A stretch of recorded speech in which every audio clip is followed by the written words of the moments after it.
blessing of that on that day can change your life. The statutory public holiday has been moved to Friday, 4th July, because we see some people are confused. Is the event going to be on Friday? No, the event is tomorrow, Tuesday, 1st July. Well, Cardinal Peter Boateng from the Vatican is delighted to lead the Thanksgiving service. I'm very glad to have been able to respond to the President's invitation to be here. So it's very much in our ad rem, the need for all of us to feel so committed to the country as to be able to rejoice in every celebration of the country. And the first celebration of the Republic Day is different from independence, but it follows upon independence. It was one more stage, it's a reform of independence celebrated. Independence comes, and the Republic is a recognition of your taking charge of your own affairs and leading them and all. So the memory and the occasion of that is always a joyous occasion. The minority led by Kojo has questioned government's ability to fund its 24-hour economy policy, expressing concern over the adequacy of the proposed $300 million seed funding against the estimated $4 billion total cost. He is calling for clear details on financing plans, especially as most funding is expected from the private sector.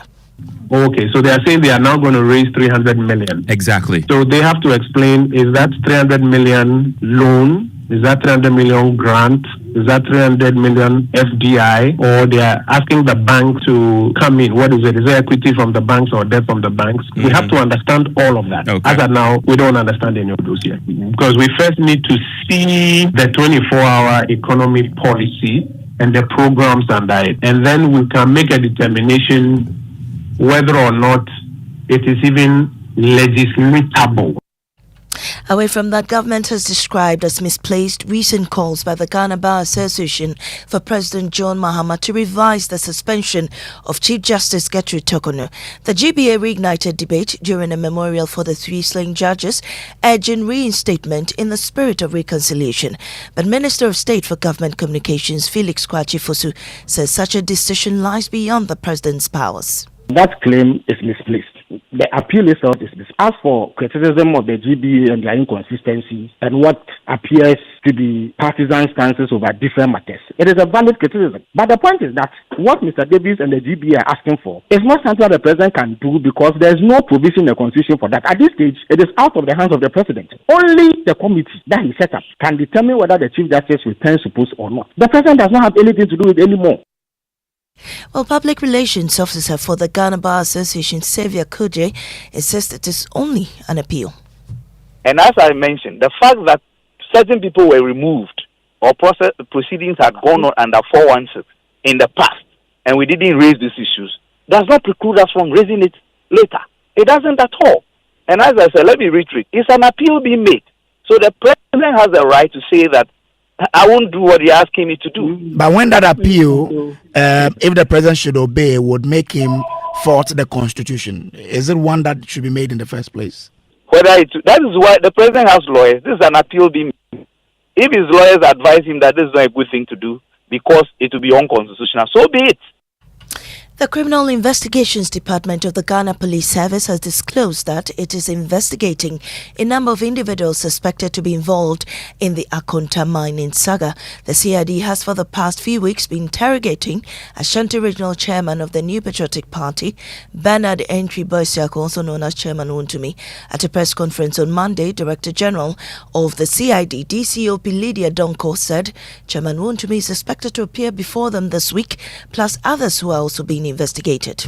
We have communicated to them that he should be seen as this week, and they have responded. So we must mention that he's not the only one we've arrested or we are investigating. There are a number of people that we are considering persons of interest. Last week, for example, he had a partner, one Akoto, who was part of the investigation to do with Akoto mining. He was also arrested here and detained.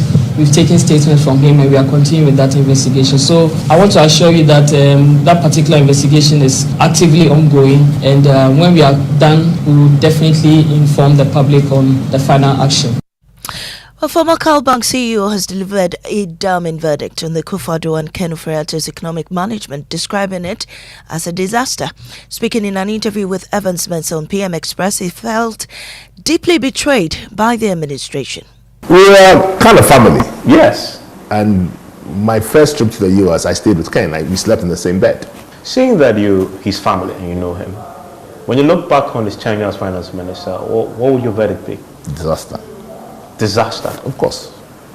Look, if it wasn't disastrous between him and the president, the people of Ghana wouldn't have voted the way they voted. It's not me saying. The verdict is captured in the results of the election.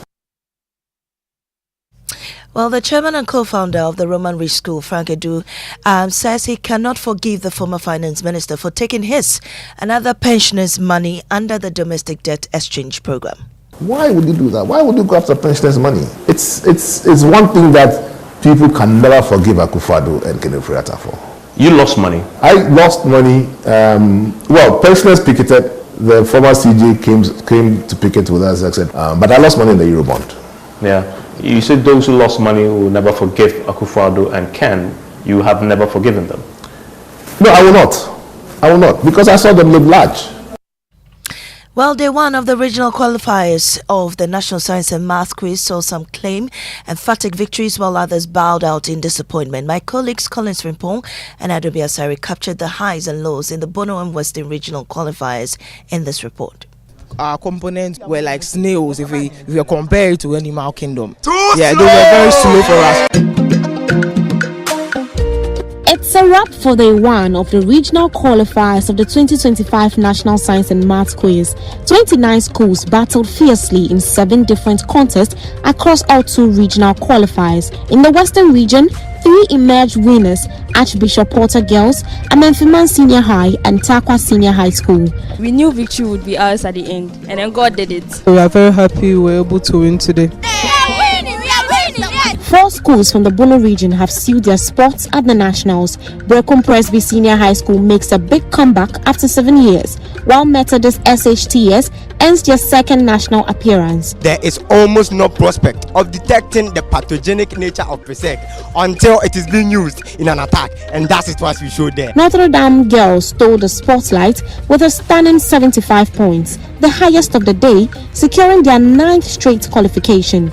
We are the record breakers.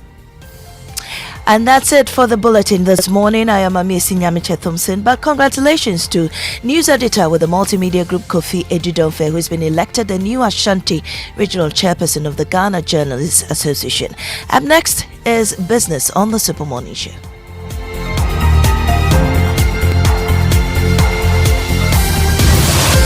Oh, jump on now. Go. Google me. At what time will you come back where I don't hear the sound of your car? Why you buy new car? No, I don't change my car. It be the same ride. It be the fuel where I change. Way one shouts it. Ever since I started using the all-new Excellium Premium Fuel, fortified with 3-in-1 action. Oh, Joe, now my car they run like electric car. No, it's so. This is the type of fuel where they want to. Because now engine they cost. Where they want for way if I buy it, it go protect my engine. And with the small way I buy, I go drive, sir. Absolutely. It's like strapping a turbocharger to your engine and giving it a protector. And what they bust my mind, Seth, be the 3-in-1 action, no? Excellium, they prevent up to 99% of deposit. It be anti-wear, some be anti-corrosion. Won't pay when I open there. Hey, so where can I find this magical fuel? Just head over to any Total Energy service station and your car will thank you. Hey, then make a finish my gobe fast, then rush go Total Energies. My friend, but why your hand my gobe inside? I give you info. Make a feel the gobe too small. Go. Yo, Pana. Excellium is designed to protect your car engine, decrease fuel consumption, and lower CO2 emissions. Don't say fuel, say Excellium. Choose Excellium, choose quality.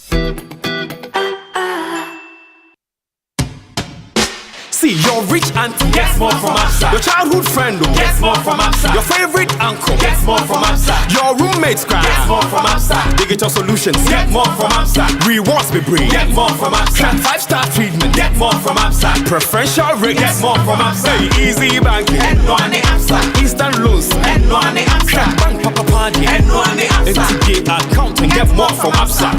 Yes! Join thousands of Absa customers enjoying priority treatment, preferential rates, amazing rewards, and seamless digital solutions to help you write the next big chapter of your story. Sign up for an Absa account today and get more. Your story matters. ABSA.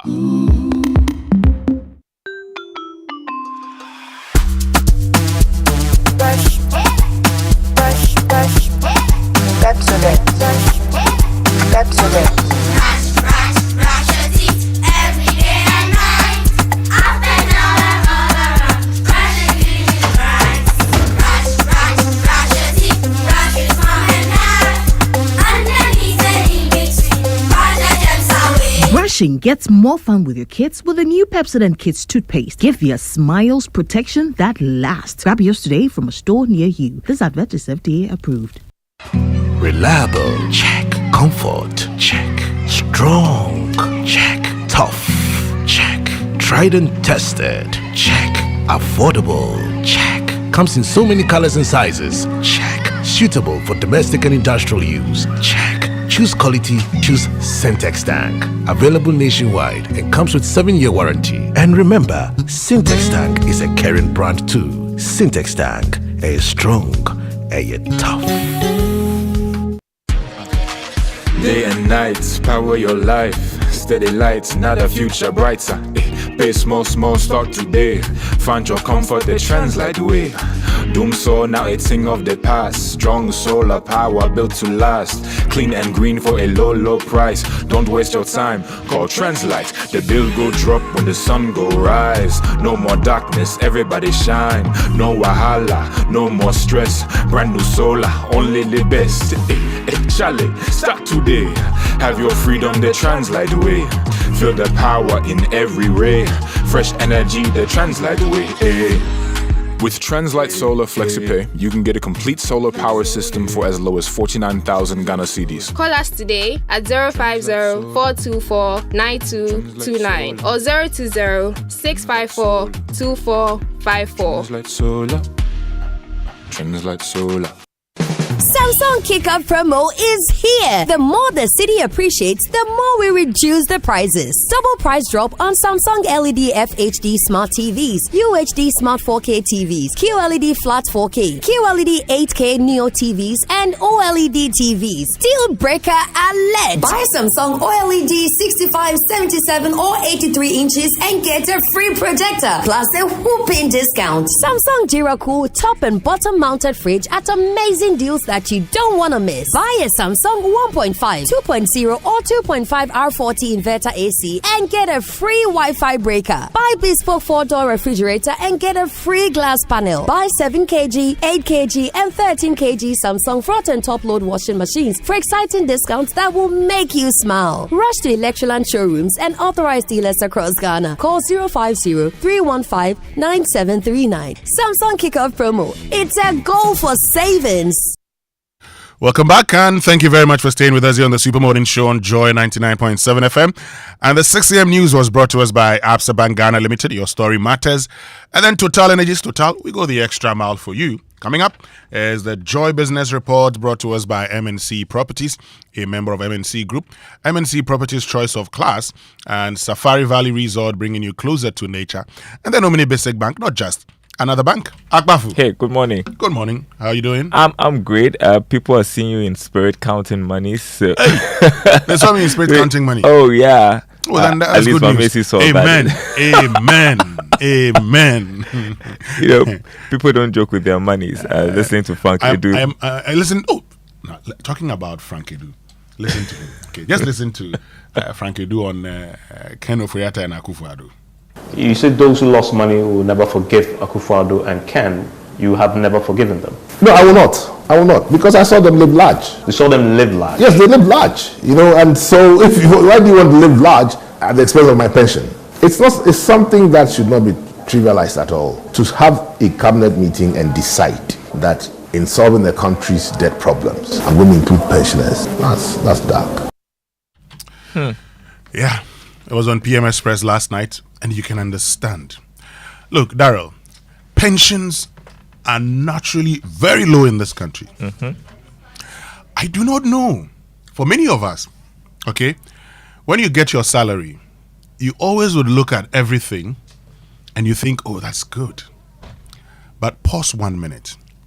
Have you checked your basic salary? Mm-hmm. Have you checked your basic salary? That's what you pay your pensions on. Yeah.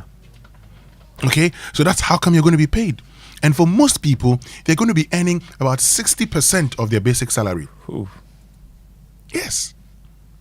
So if your basic salary is, say, 5,000, it means that when you go on retirement, you earn 3,000 Ghana cedis a month. If your basic salary is 3,000, check. 60%. 60% of 3,000 is what you're going to be earning. So if you have a basic salary of, say, 3,000, okay, and you have to do the 60%, you're looking at 1,800. In today's Ghana. In today's Ghana. That's how much you're likely to earn. Wow. So a lot of people, some people earn as little as 700 cedis monthly. And you want to touch that. So, well, they didn't touch that. So when they're getting ready for retirement, what they do is that they actually invest in Government of Ghana bonds while they're still working. So that when they, so for instance, when you get your lump sum, so this is your monthly, earnings, but you get a lump sum. Sometimes, maybe if you're lucky, you get 100,000, 50,000, 150,000. And all of a sudden, that money is also not there because you have to suffer a haircut. You can understand why he's pained. But also coming up this morning here on the Super Morning Show, the total estimated investment required over the next few years is about $4 billion times 10, so 400 billion Ghana cedis. And we hope it stays that way. And most of this is going to come from the private sector. That's 24-hour economy. 24-hour economy. The cost of operating a 24-hour economy. We'll be telling you more about that here on the Super Morning Show. We'll be telling you what else you can expect even as we get ready for its launch tomorrow. We're bringing you, all the modules under the 24-hour economy and how they are likely to impact us, you and me. So that's a conversation that we're going to be having. Seth Terkper is coming in studio, economic advisor to the president. I know he's going to be talking about tax. Perhaps he may have an idea. He will have an idea, so he will talk about that also. But it's important, while we're talking about this, we're told that government of Ghana may have to, put in some 5 to 10%, so looking at 2 billion to 4 billion Ghana cedis. But the conversation also is how do we raise all of these funds? And so this morning it's important to have a conversation about how we can create wealth without burdening the Ghanaian. How we can create wealth without burdening the Ghanaian. And we're also told that, VAT, the restructuring of VAT may happen in the mid-year budget review this month. Well, one man who knows it all when it comes to VAT is Seth Terkper. He's got a book on it. VAT in Africa, the Ghana experience. I don't know why you guys want to emphasize on the Emmanuel this. God is with us, so he's with all the masses.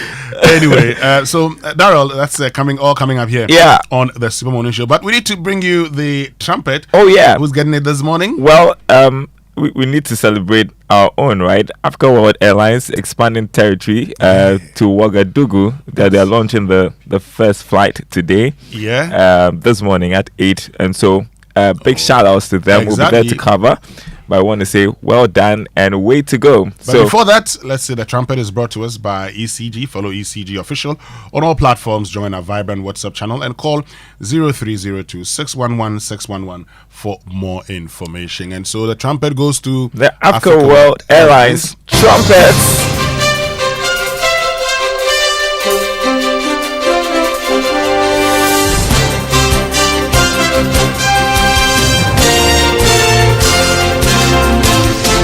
And welcome to the Joy Business Report. Coming up this morning, some oil marketing companies to keep prices of petrol unchanged at the pumps, but diesel expected to go up this week. Also coming up, tax consultant Francis Timoboy advocates aggressive public education to enhance compliance as new tax measures and reforms targeted at various sectors of the economy take off this morning. Also, Chief Executive of the Ghana Interbank Payment and Settlement Systems, Achi Hesi, steps down today after almost 2 decades of service. Details coming up.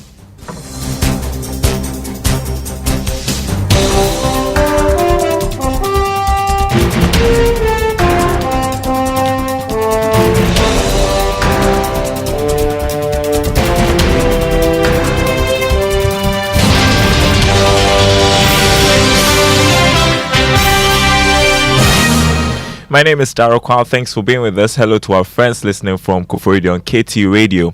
Some oil marketing companies have indicated that petrol prices could be kept unchanged while diesel will go up at the pumps this week. Here's George Raffi with more. Oil marketing companies should from today start reviewing their prices at the pumps in line with the adjustment every 2 weeks. The Chamber of Oil Marketing Companies at a news conference yesterday announced that petrol should go up by some 2% per litre, while diesel will witness about 5% hike per litre. But our engagement with some individual oil marketing companies, including some market leaders, showed that the price of petrol may not be touched, while diesel will go up marginally. Others have told Joy Business that they still want to monitor the market a little bit before they review their prices. So maybe don't expect any changes from today at the pumps, but rather in the coming days. If prices should go up this week as projected, it could be the first time since February this year that we are seeing prices go up at the pumps. Georgia is starting us off with that report. Meanwhile, the Chamber of Petroleum Consumers has indicated that there is no justification for an increase. Duncan Amoah is Executive Secretary. Already prices are high, like some of them, if I shared with you what the market should have probably been this current window and what we have it now, the deviations we have, you would realize that some of the consumers have paid as much as 5% higher already. And so to come back to add another 5%, I think will be unfair to all of us. We'll be watching, we'll be paying close attention to those companies that decide to be fair to us on price. And for those who decide whenever there are supposed to be reductions, sometimes they go into the second, the third day of the window before they even adjust downwards. We'll be watching to see how many of them. Duncan Amoah, Executive Secretary of the Chamber of Petroleum Consumers Ghana. Now, oil marketing companies are pushing for some release before government goes ahead to reintroduce the 1 cedi levy on petroleum products. The implementation was suspended last month due to rising prices of crude oil on the international market. However, the Energy Ministry has indicated it could bring it back due to declining crude oil prices. But the marketers insist government must deal with some industry concerns first. Dr. Winston Amoah is Chief Executive of the Chamber of Oil Marketing Companies. Transition of eligible OMCs from cash and carry model to credit-based tax payment structures supported by insurance bonds or bank agreement, and also phased removal of all petroleum subsidies to eliminate distortions and ensure market parity. We firmly believe the implementation of the relief measures stated here are essential structure adjustments to ensure the levy implementation is both sustainable and equitable. The second challenge we have with the numerous regulators in the downstream sector. That was Chief Executive of the Chamber of Oil Marketing Companies, Dr. Riverson, upon speaking at a news conference. Now, as the Ghana Revenue Authority rolls out some key tax policies today, the tax consultant Francis Timoboy has advised the authority to undertake aggressive public education to enhance compliance. Speaking to Joy Business, Mr. Timoboy pointed out that the implementation of the modified tax will require a lot of education since it will largely affect stakeholders in the informal economy. Public education on tax reforms in Ghana has historically been very limited and reactive. For example, this modified taxation could affect millions in the informal sector who may lack the understanding to even appreciate what is required of them. So a lot more education is needed, and unless extensive sensitization is done through the radio, market outreach, community forums, and then local language campaigns, taxpayer clinics, and then those simplified materials to help. Remember, we are dealing with the informal sector, so we need to adopt some strategy to help them. These are businessmen who may not have the resources to, employ accountants. Tax consultant Francis Timoboy. Turning to other news, renowned economist Professor Jeffrey Sachs has raised concerns about the models used by rating agencies for countries like Ghana. All the major rating agencies have come under criticism over how they carry out their assessment on developing countries. But speaking at the Afri-Exim Bank annual meetings, Professor Sachs said this time has come for things to change. With sovereign ratings, they use a crude cookie-cutter methodology that is actually numerical scores based on useless indicators. So the truth is they do it completely differently. And then they apply something that they call the sovereign ceiling, which is to say, if we give Ghana whatever rating we give it, no entity in Ghana, no fast-growing company with great IP or great staff can have a credit rating higher than the sovereign. They kill the whole private sector credit rating of the country because they assign the sovereign ceiling concept, which also makes no economic sense these days. Renowned economist Professor Jeffrey Sachs there. Now, Chief Executive of the Ghana Interbank Payment and Settlement Systems, Achi Hesse, is stepping down today after almost 2 decades of service. Mr. Hesse is credited with spearheading some developments and innovations in the financial sector, including the National Biometric Smart Card Banking and Payment System, ISWICH, and the establishment of a check code line clearing system. Mr. Hesse joined the Ghana Interbank Payment and Settlement Systems in 2007 as General Manager in charge of projects and business development. And as we've been telling you this morning, Africa World Airlines will today commence scheduled flights to Ouagadougou, the capital city of Burkina Faso. Here's more. Africa World in the notice revealed that the move is part of measures aimed at providing reliable air travel and also make it the preferred carrier in the West African sub-region. Africa World currently flies Lagos and Abuja in Nigeria, Monrovia in Liberia, as well as Freetown in Sierra Leone. From July 1, the number of countries that it serves in the West African sub-region will increase to 4. The airline has also announced that it is working to expand its operations to Cote d'Ivoire soon, with the dream of connecting Africa with the rest of the world. Some industry analysts have argued that connecting flights within the West African sub-region is very expensive and difficult. Therefore, the CV's new services from Africa World as helping to deal with the challenge. All right, so there you have it. Africa World Airlines commencing scheduled flights to Ouagadougou, Burkina Faso. That launch happening this morning. Now, let's turn to Investor. I will bring you tips on how to stay safe and avoid some socially engineered attacks. Listen to Joseph Kokwe, who is lead in charge of cybersecurity at the E-Crime Bureau. There are certain metrics you are looking at.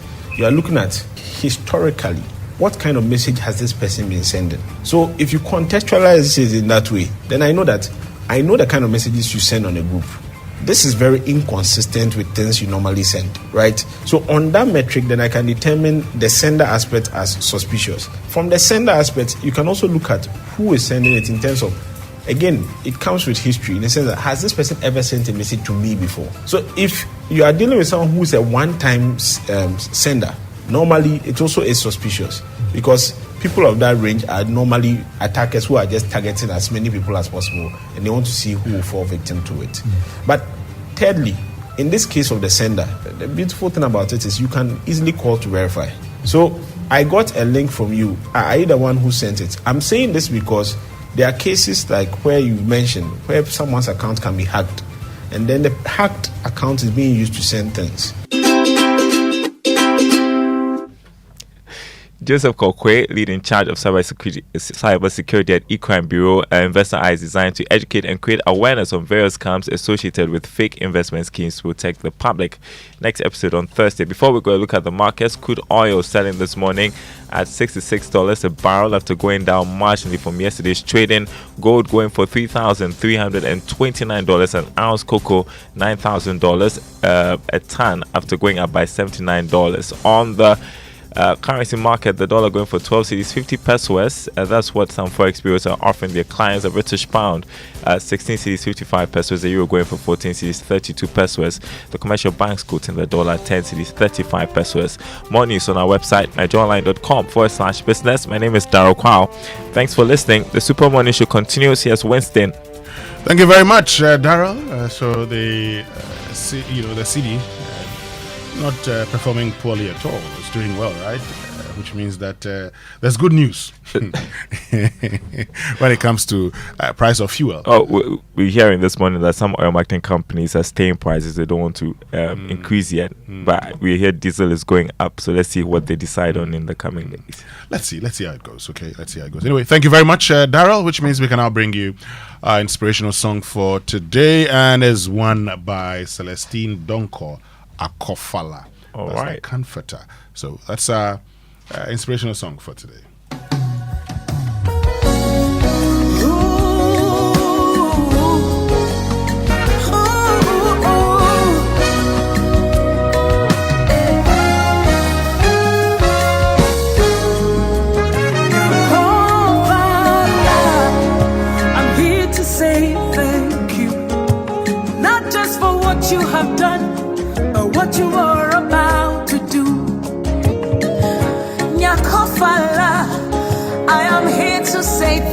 you, not just for what you have done, but what you're about to do.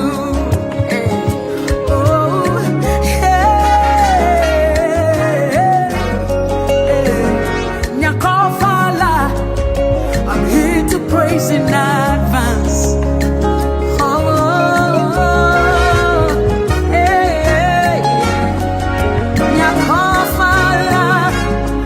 I am here to praise in advance. Here to say thank you, not just for what you have done, but what you are about to do.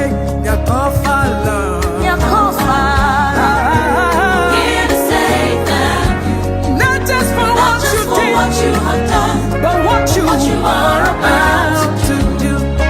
Oh, you have been my comforter, my present help in times of need. I am here to say thank you. Oh, you have held my hand. I am here to say thank you. I am here to praise and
And that's Celestine Dongo with Akofala here on the Super Morning Show.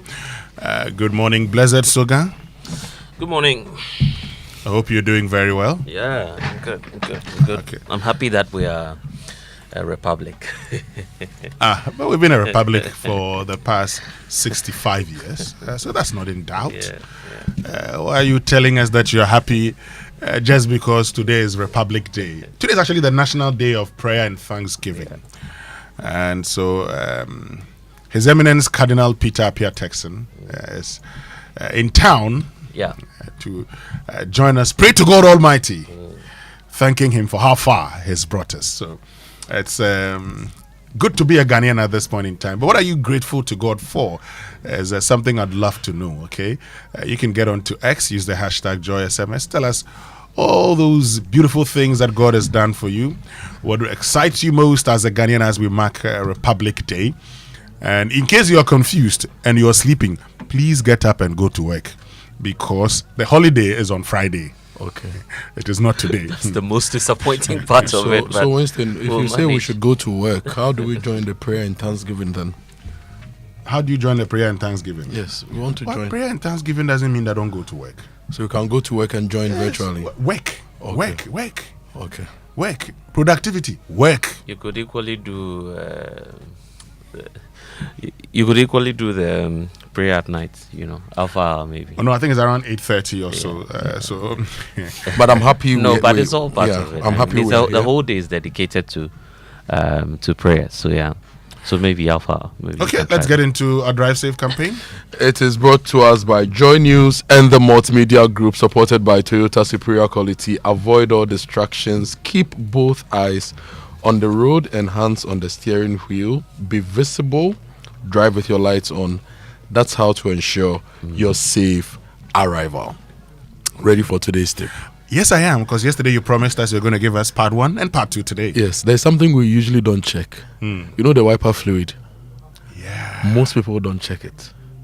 They don't check whether the wiper fluid is full or not. Please check it. It's very important, especially if you are going to go on a road trip. For those who drive on the main outlets in the Greater Accra region and Ashanti region and Western Central regions, you would know this. If you are driving on the Nsawam Road, it's very dusty. If you don't take care and you don't have fluid in your wiper container, you will not be able to see clear. So always make sure you fill that, so that on a rough road, on a dusty road, on a bad day, you can always clean your windscreen and see ahead of you. It's very important. And the unfortunate thing for some of the commercial drivers is, you know, they don't even have it functional. No, and no, great. But all those things must be checked, you know. But you're definitely right. The modern vehicles have a way of reminding you. They tell you, oh, my vehicle is not that modern. Oh, they tell you that washer fluid low or something. They give you an indication that it's low, so you actually go and top up more or less. Yes. And the modern vehicles actually have, some of them actually don't just go with water; they go with fluid that you have to go and buy. So yeah. There are wiper fluids that you can buy. So you can't just put water and put detergent in it. No, there are some that you buy actually. You've not experienced that one yet. Charlie, I saw a truck driver putting liquid Azuma Blue water in his washer. Anyway, let's learn how to say it right. Here on the Super Morning Show. It's brought to us by Kingdom Books. At Kingdom, quality and affordability are their hallmarks, and Societe Generale Bank Ghana. The future is you. Something must be done. You say either. I say. Look, okay, so let's get into our word for today. Blessed. E-F-F-O-R-T. Effort. Come again. Effort. I like that. You got it right, actually. Effort. Do you want to ask me? Oh, Blessed has gotten it right. So you will be for tomorrow. Because I have a friend. His name is spelled E-F-F-O-R-T. His surname is Kotia. But you can't call him Effort. If you call him Effort, he will not respond. Call him Effort. Well, if you want to say it right, it's actually efforts. Efforts. The stress, and I like how Blessed got it, the stress is on the first syllable of the word. When I say the stress is on the first syllable, it means you stress the effort. So, effort. Okay. You know that Ghanaian languages are syllable timed, while the English language is stress timed. So in Ghana, all the syllables of a word are pronounced the same. But in English, it is different. Okay. Yes, so the ed there is what we call the vowel 12. Some people call it shva. Others say it's the shwa vowel, but others pronounce it as a shva. So that's vowel 12. It is not stressed. Okay. Anyway, that's how you say it right. Kojo, why are you smiling this morning? Let's get into the newspaper review. And it's brought to us by Synthes Tank, a strong, a tough. And Access Bank more than banking, and Kel Chaco toothpaste, happy smile. My lecturer, the man who taught me phonetics and phonology when I was in level 100 at the time, his name is Richard Togbo Totu. He pronounced it as the schwa vowel, but Professor Bwedi, who used to come around at the time, said it was the shva. Yes. So it's effort. Effort. Not effort. No.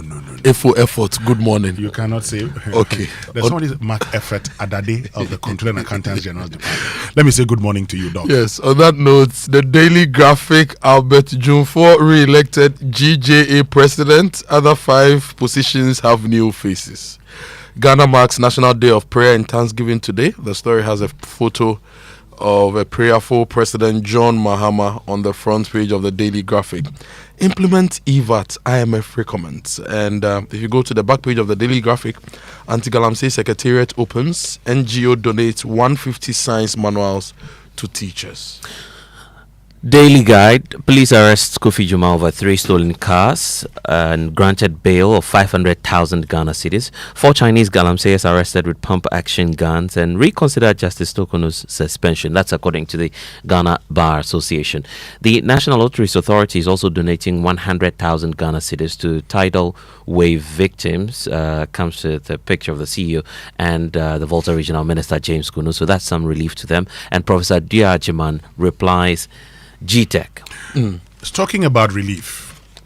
Are we saying that as a country, as a people, we cannot take care of our own in times of disaster? Is that what we are saying?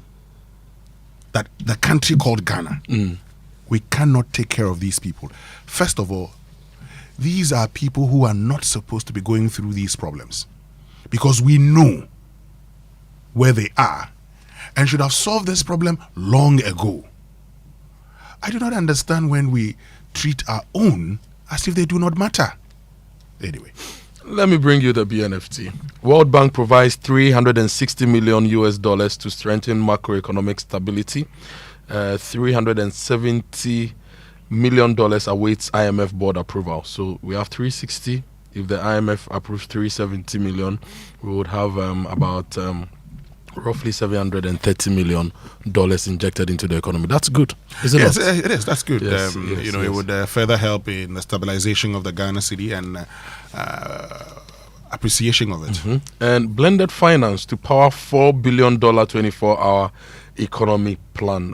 That story comes with a photo of my friend Dr. Ishmael Ni Amano Dodo. He is with the 24-hour economy. He is the head of innovation, partnerships and markets at the 24-hour economy. More stories from the BNFT. Africa still lags behind global trade volumes, contributes just 3.3% according to an Afri-Exim Bank report. The Minerals Income and Investment Fund intensifies royalties collections, begins nationwide tour of quarry salt mines, and I'm sure after this we will know the number of legal quarries in the country. There are a lot of quarries, but there are industry watchers who believe most of these are illegal, most of these are evading taxes, and we are not getting proper revenues from them. Now, if you still stay with the BNFT front page, lighting up local enterprises, how a 24-hour economy policy can boost SMEs. And there is a feature on Prof. Dodu of the Ghana Standards Authority. It says Prof. Dodu, a lifetime of standards leadership. And Kojo, since you're talking about the 24-hour economy, it's also captured here on the front page of the National Enquirer. Ghana launches 24-hour economy tomorrow with a bold push to cut joblessness and also boost productivity. Gusitano is on the front page with a sharp focus on him and that big policy by government. Gold Board is also moving in to tackle the issue about unlicensed trading of gold, because Gold Board is warning that unlicensed gold trading now illegal. It's on the front page of the National Enquirer. You can get more details there. And Tourism Minister honors High Life legend Ejako Nimo. And a very touching picture here of the sector minister with the legendary musician. Support Black Queens to reclaim football glory. That's according to the Sports Minister Kofi Adams. And the NLA boss ratified as Vice President of the African Lotteries Association. So kudos to him as well. And Reverend Stephen Wengam is chairperson of the Ghana Immigration Service Board. Okay, means we can get into our online news review, and it's brought to us by Zenith Bank. Zenith Bank, in your best interest. I'll start with my Joe Online. Ex-Cal Bank CEO describes Akufo-Addo and Kenoforiata's economic management as a disaster. And Frank Adu is also opening up on his exit from Cal Bank. He says he was forced out, but he holds no grudge. Now, when he was asked about the pension funds and the DDEP, he said that pensioners cannot forgive Akufo-Addo and Oforiatta, and he said he will not also forgive them for how they managed that. Hold on a minute. I have all of these here. Yes, yes. Let me just bring it to you. Okay, in case you missed that on PM Express, you can get onto our YouTube page. That's the Joy News YouTube page, and watch the full one. But stay with us here on the Super Morning Show, because we're bringing you bits and pieces of it. Starting with this. Seeing that his family and you know him, when you look back on his tenure as finance minister, what would your verdict be? Disaster. Disaster. Of course. Look, if it wasn't disastrous between him and the president, the people of Ghana wouldn't have voted the way they voted. It's not me saying. The verdict is captured in the results of the elections. It's as simple as that. You know, you do not run the economy where almost everybody is suffering and expect that the people will not object. You said those who lost money will never forgive Akufo-Addo and Ken. You have never forgiven them. No, I will not. I will not, because I saw them live large. You saw them live large? Yes, they live large. You know, and so why do you want to live large at the expense of my pension? It's something that should not be trivialized at all. To have a cabinet meeting and decide that in solving the country's debt problems, I'm going to include pensioners. That's dark. Okay, so there you have it. Yes, so that was Frank Adu. I'll give you a final headline. He says, we slept in the same bed, but Ken Ofori-Attah's legacy betrayed our hope, Frank Adu. But I've been wondering, when Akufo-Addo was in government, when Ken Ofori-Attah was there, did you ever hear Frank Adu publicly speaking when they were managing? I'm just asking. When the economy was slowing down and was being led into a disastrous, what do you call it? Disastrous state, bottomless pit of hopelessness. Well, a lot of people didn't. Do I remember Frank Adu speaking? I am not sure. I do not remember. Doesn't mean he didn't speak, but I do not remember. But for me, okay, we've had a program here before, and we've talked about the role that a middle class plays in every economy. Yep. Ghana's middle class, most of the time, go to sleep and only speak when they are directly touched. Yeah. So, I'll say this. I'm happy that Frank Adu has made these points. I think that going forward, all of us should help the Ghanaian economy. When things are not right, let's speak against them. Let's not just wait till they get so bad before we start talking. Okay, but I was discussing this with Darrell earlier about pensions in this country. It's something we must actually even look at. Because, Kojo, a lot of people do not actually know that their pensions are calculated on their basic salaries. So a lot of people go to negotiate salary increases and they're giving a lot of allowances. They are okay. It's only when they are going on retirement, then they realize, so it means that all this while, the 18% that was deducted, 5% for a lump sum, 13% for, SNIT monthly payment. It was nothing to write home about. I say, go to SNIT. Yeah. Check. They would show you your best 3 months because they'll use the best 3 months to do the calculation.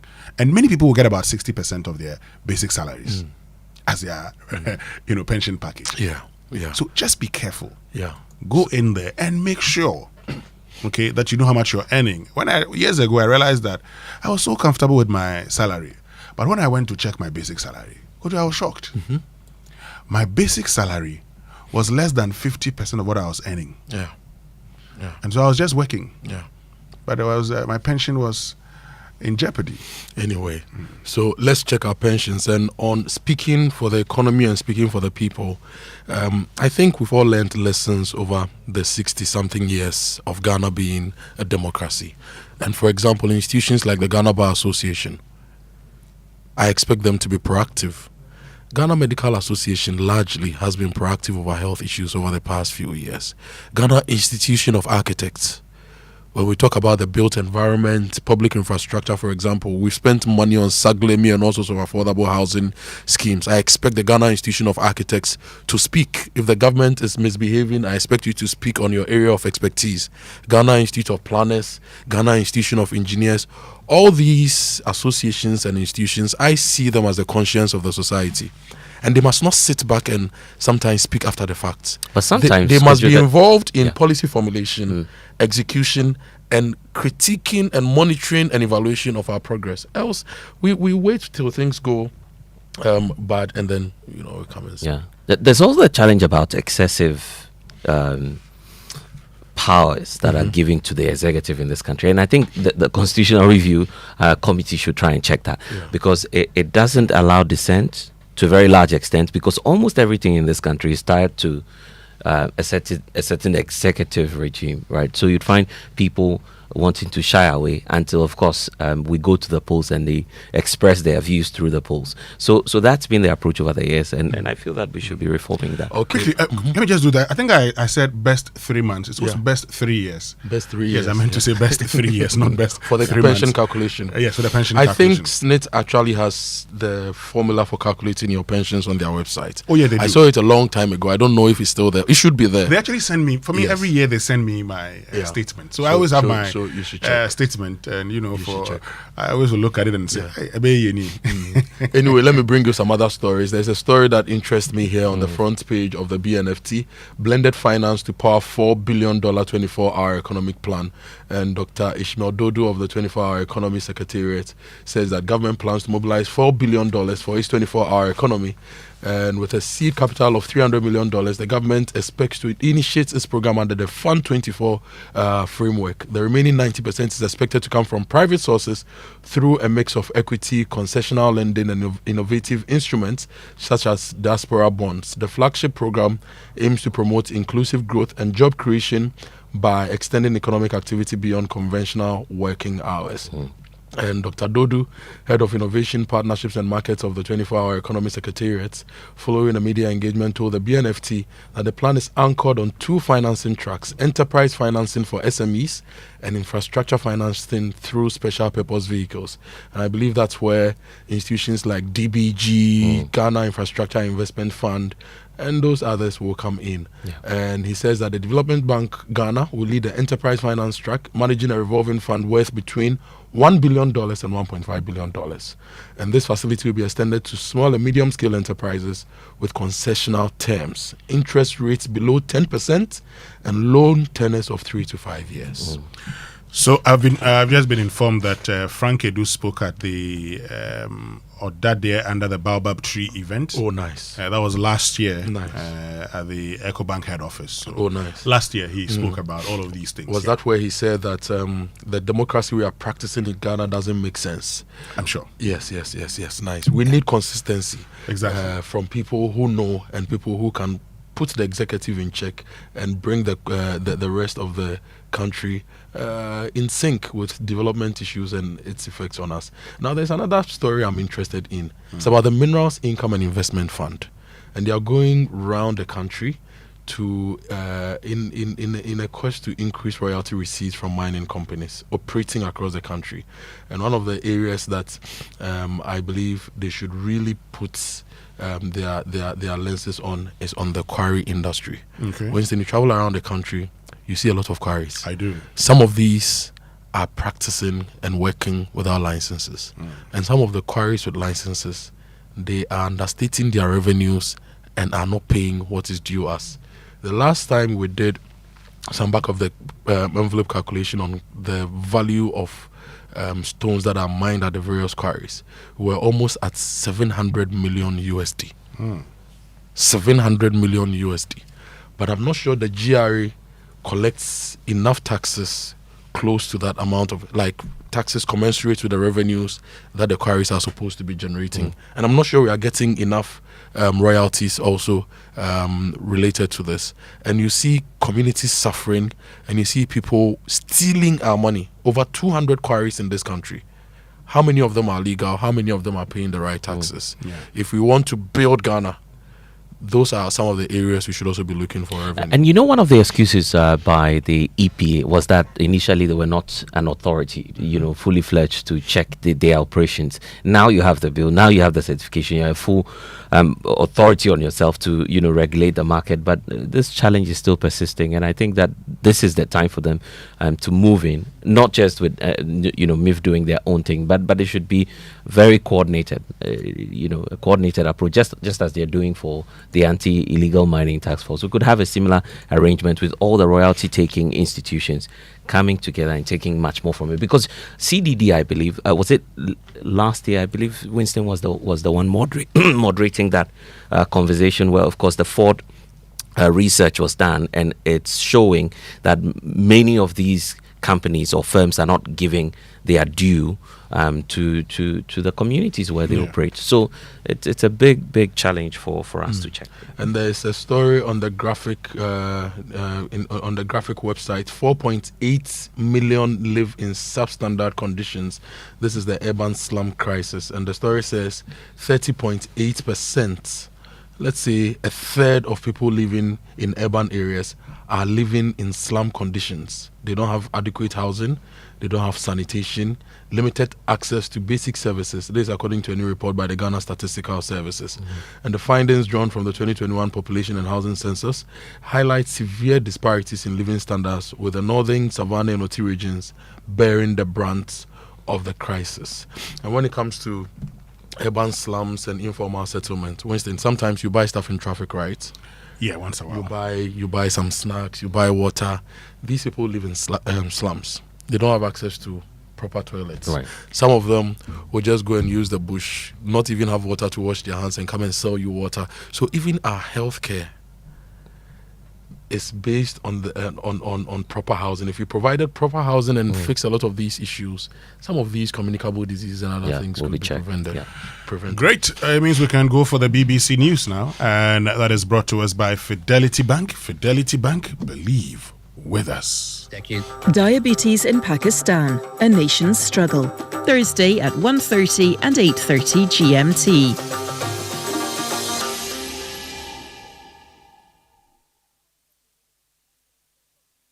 Business Daily is in 30 minutes. Today, we're crossing the Øresund Bridge, which opened 25 years ago to connect two European countries, Sweden and Denmark, and finding out what other places can learn from its impact on business. People Fixing the World is next. This is the BBC World Service, the world's radio station.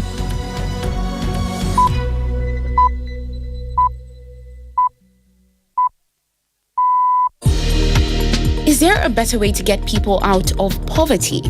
Well, today on People Fixing the World from the BBC World Service, we'll meet a man from Paraguay with a radical idea that's improving the lives of people in 60 countries.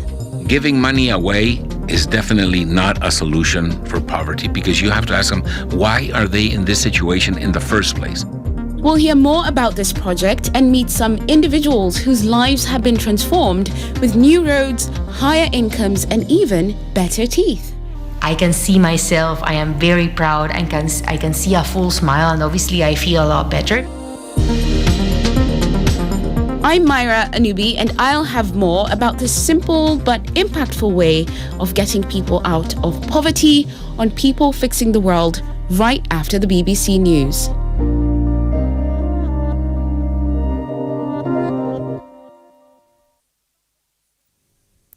Hello, I'm Justine Green with the BBC News. Thailand's Constitutional Court has suspended the Prime Minister over comments she made in a leaked phone conversation. Boateng Shinawat has apologised for the call in which she told Cambodia's powerful former leader Hun Sen to ignore the words of a Thai military general who said Thailand was ready to fight the Cambodians. Shaima Khalil reports. In accepting the petition, which was put forward by 36 senators, Thailand's Constitutional Court has ordered the Prime Minister to suspend performing her duties pending its ruling, a move that is likely to intensify questions over the credibility of her leadership. The leak provoked public anger and a large street protest, with thousands calling for her to step down. It also prompted one of her key coalition partners to quit. The petition alleges that Ms. Paetongtarn had engaged in a grave breach of ethical standards. Despite the suspension, Ms. Paetongtarn will remain in the government. She was appointed as the culture minister in a cabinet reshuffle earlier today. A new study forecast that more than 14 million of the world's most vulnerable people could die in the next 5 years because of the dismantling of the main US aid agency. Research published in the Lancet Medical Journal said the impact of the cuts to USAID would be comparable to a pandemic or major armed conflict. David Razella co-wrote the report. We have evaluated that USAID funding was able to prevent more than 25 million of deaths due to HIV/AIDS, more than 11 million deaths due to diarrheal diseases, more than 8 million deaths due to lower respiratory infections, malaria, other 8 million. Donald Trump's former advisor Elon Musk has stepped up his criticism of the US president's tax and spending bill as senators continue to vote on amendments through the night. Mr. Musk has condemned the bill as insane. He again threatened to set up a new political party in response. The Trump administration wants to extend tax cuts from his first term, boost spending and slash some healthcare payments. Israel's UN envoy has defended the food distribution system in Gaza, which leading aid agencies have demanded be shut down immediately. The ambassador Danny Danon complained that the Gaza Humanitarian Foundation was the target of a disinformation campaign. Wira Davis has more from Jerusalem. Rather than, as the UN had done previously and the World Health Organization and others, take the aid to the hundreds of distribution points across Gaza to the people who need it, GHF has got 4 big distribution centres, mainly in southern Gaza. Now that forces people to travel long distances to even have a chance of getting food aid. When they get there, the scenes are chaotic. And according to various sources, well over between somewhere 400 and 500 people have been killed at or near these aid distribution points over the last month. BBC News. A heat wave is continuing across Europe, with temperatures in France expected to reach a peak on Tuesday. A red alert, the highest extreme heat warning, is in place across 16 areas, including Paris. In Spain, some areas are continuing to register above 40 Celsius. Guy Hedgecoe is in Madrid. One of the things we've been having to deal with are very high nighttime temperatures. So in many areas of the country, we're seeing temperatures up to 25 or even 28 Celsius in the middle of the night. And that obviously makes it extremely difficult to sleep. And then you've got the daytime temperatures, which in the sort of mid to late afternoon here in central Spain have been getting up to sort of 39 Celsius or so over the last few days. But it's down in the south where we've been seeing that the really brutal temperatures. Today, for example, we're expecting to see temperatures of up to 43 Celsius. Police in Turkey have used pepper spray against protesters gathered outside the offices of a satirical magazine in Istanbul. The demonstrators accused Lehman magazine of publishing a cartoon of the Muslim prophet Muhammad. The cartoonist, editor and graphic designer have been detained, but the magazine insists the cartoon has been misinterpreted. A court in Algeria is expected to rule later today on a prosecutor's request to double the jail term of an Algerian author who also has French citizenship. Boulem Sansal was detained last November and sentenced to 5 years in prison for undermining Algeria's territorial integrity. The 80-year-old writer had told a French magazine that the government in Paris had unjustly transferred Moroccan territory to Algeria in the colonial era. In football, the Saudi team Al Hilal has caused one of the biggest upsets of the Club World Cup, knocking out Manchester City. They won 4-3 after extra time in Orlando. Al Hilal go through to the quarter-finals of the tournament, where they'll face Fluminense. BBC News.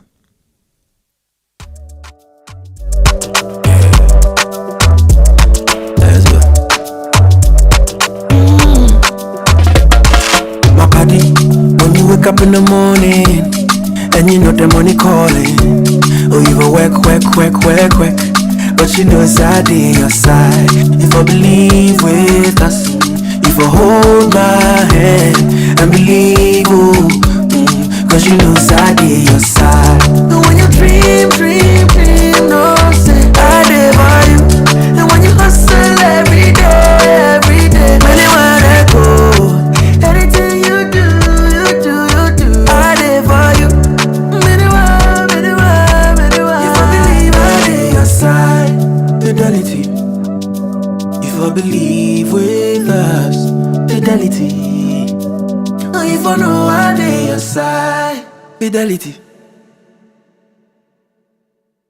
After a long flight, Safari Homes gives you the peace to unwind. A short drive from the airport, convenient for all. For nature lovers, Safari Valley Resort is a hidden gem, surrounded by lush greenery and luxury amenities. A place where you can truly escape. Now for water adventure, Aqua Safari Resort has it all. Jet skis, canoe rides, kayaking, and a visit to the estuary.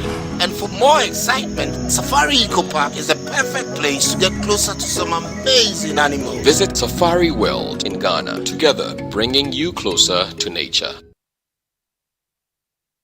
You probably should even go to some country and open your skies to them and say they should use drone technology and bomb all these galamsey sites because you can map them. You know, what is this? I mean, I still don't understand why you would encourage, and you know, it's going to be like Colombia, where eventually the cartels running this galamsey business will control the politicians because they can fund you to become a politician, to become an MP.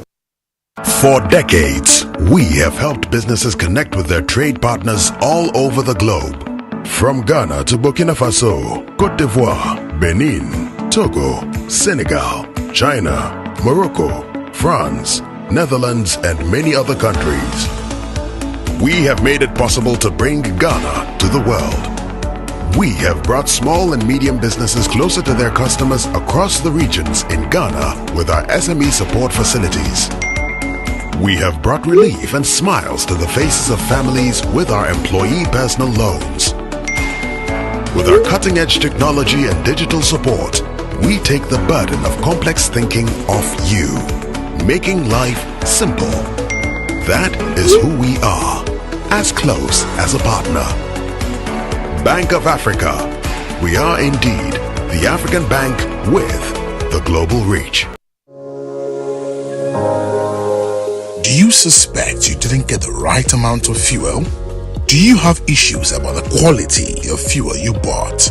Or did you experience bad customer service at the filling station? Don't stress. The National Petroleum Authority, NPA, is here to assist you. Reach out to our call center on 0302 550 380. That is 0302 550 380. Or feel free to walk into our office located at Jolu off the N1 highway or any of our regional offices to make a complaint or inquiry. If you experience any of these at the filling station, you have up to 48 hours to report it. NPA, where customer care meets excellence. Let me share my experience with you at the new Aqua Safari Resorts. When you arrive, you're greeted by warm smiles and introduced to your 24-hour butler who already has your itinerary sorted. Enjoy water sports activities like jet ski rides, kayaking, water sliding, flyboarding, and castanet fishing. You can even have your lunch here on the boat cruise. Let the tour guides take you through the sceneries of the mangrove forest, the friendliness of the animals, while you pet and feed them. We chose to have our breakfast with a beautiful sunrise right in front of our cabin. Visit Aqua Safari Eco Resort in Ghana, bringing you closer to nature. Do you ever wonder how your car's engine is doing as you drive? Not often. Does it feel confident and protected, or is it tired and struggling? I have a busy schedule, so I leave matters of my engine to Shell V-Power. With Shell V-Power, you can feel confident because it is the best ever fuel designed for performance and efficiency. Shell V-Power removes performance-robbing deposits, so you can feel protected. Fill up with Shell V-Power at a Shell service station near you. Feel confidence, feel protection, and feel performance over and over again with Shell V-Power. Fuel the feeling with Shell V-Power. Go well. If you have 250 Ghana cedis right now, it can do wonders for you. Chairman, Fabeji, it could turn your tears into joy in the Access Bank Fakitwa Beji Kesiye promo. Madam, Fabeji, it could get you up to 50,000 Ghana cedis cash prize. Business owner, Fabeji, as a student, make transactions with your Access Bank card, and that could get you Spotify and Netflix subscriptions, PS5, iPhone 16 Pro Max, and more. This be out of class senso. Fabeji, you see what 250 Ghana cedis can do for you? And Gasakra. Fabeji, it's the Access Bank Fakitwa Beji Kesiye promo. Deposit a minimum of 250 Ghana cedis and its multiples in your new or existing account and be on your way to winning a share of the 580,000 Ghana cedis in cash prizes and other amazing rewards. The more you deposit, the more your chances of winning. Promo runs from now to September 2025. This promo is in partnership with NLA on the Caritas Lottery platform. Terms and conditions apply. Access Bank, more than banking. Wake up. Good morning.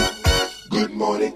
Coffee in your cup and joy on the set. The Super Morning Show is always the best bet on Joy 99.7 FM.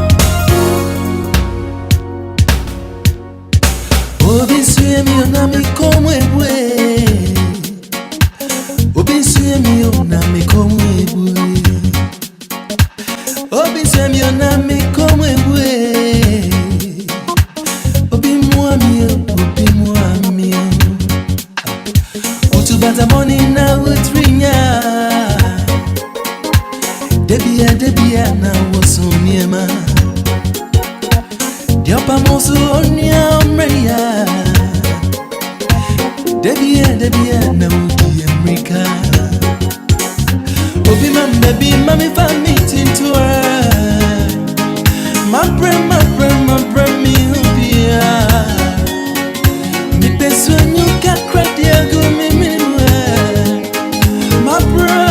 My friend me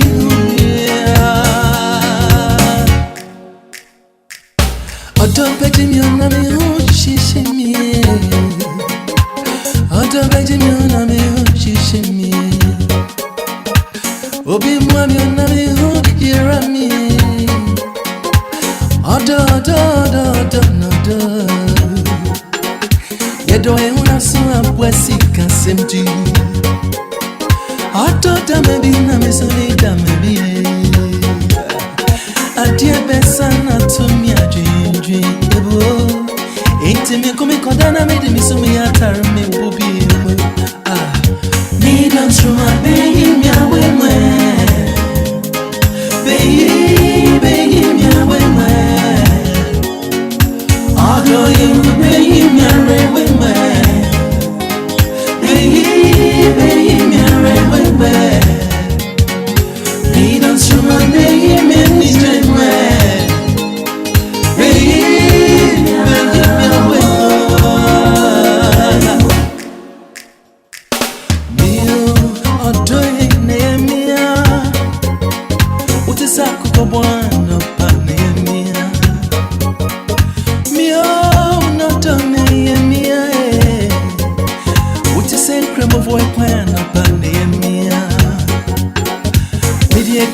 Magazine me new negona Bibiara me see my dream It's your double junior na me on your me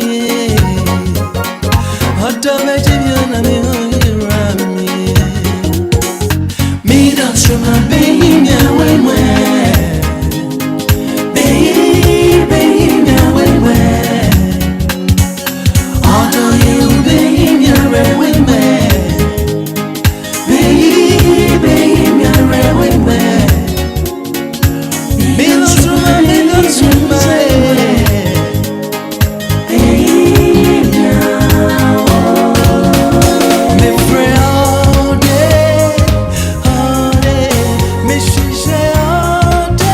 And that's Kojo with Mid-Dawn's Rumor here on the Super Morning Show on Joy 99.7 FM. It's 15 minutes after 7. My name is Winston here with Kojo, Akoto, Boateng, and Sogah. Great. So this is my favorite Kojo song. Yes. And I remember years ago I was interviewing him and I told him, this is my favorite song. He says, this is a 3-in-1. If you tell me the part you love, I will tell you what you were going through at the time. So which parts? This is the part, listen.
Yeah, I like this part. Then, I like this part. Yes, I. I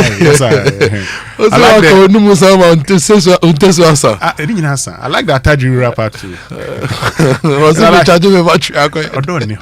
You know, so I like that part. And Kojo was like, "Oh, then you were going through a heartbreak or something." I was like, "Nah."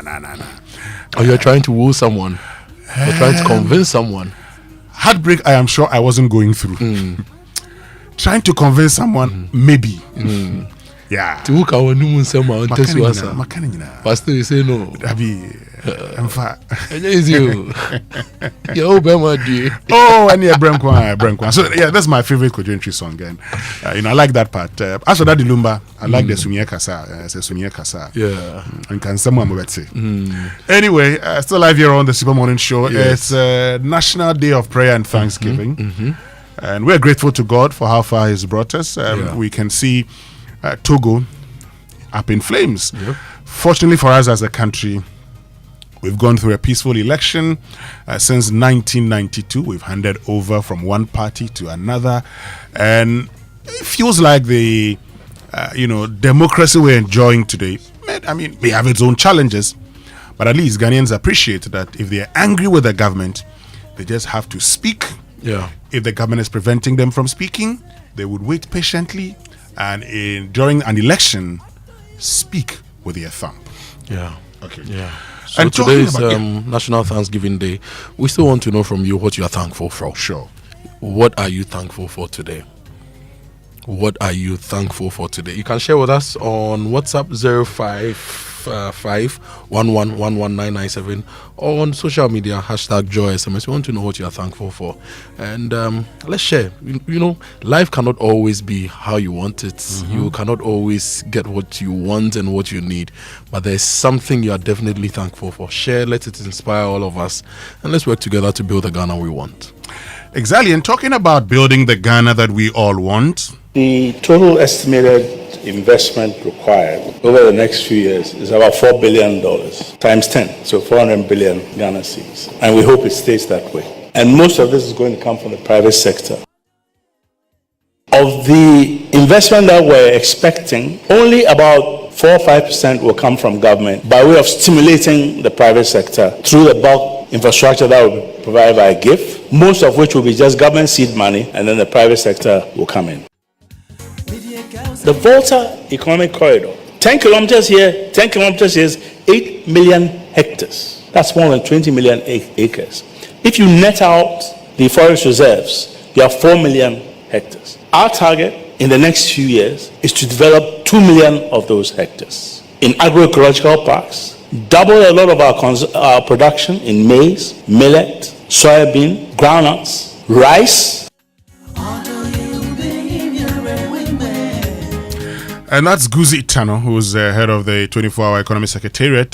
Tomorrow we're launching it, Kojo. We've been looking at the document. I mean, a lot of people would want to know what they can expect tomorrow when the 24-hour economy policy document is finally launched. What can they expect, Kojo? Well, there's a lot in the 24-hour economy, and I must say that some of us even contributed portions of that document, and it's a lot of engagement has also happened. The 24-hour economy secretariat has met almost all the recognizable associations, all the interested parties, almost all the stakeholders, and taking input to put this in.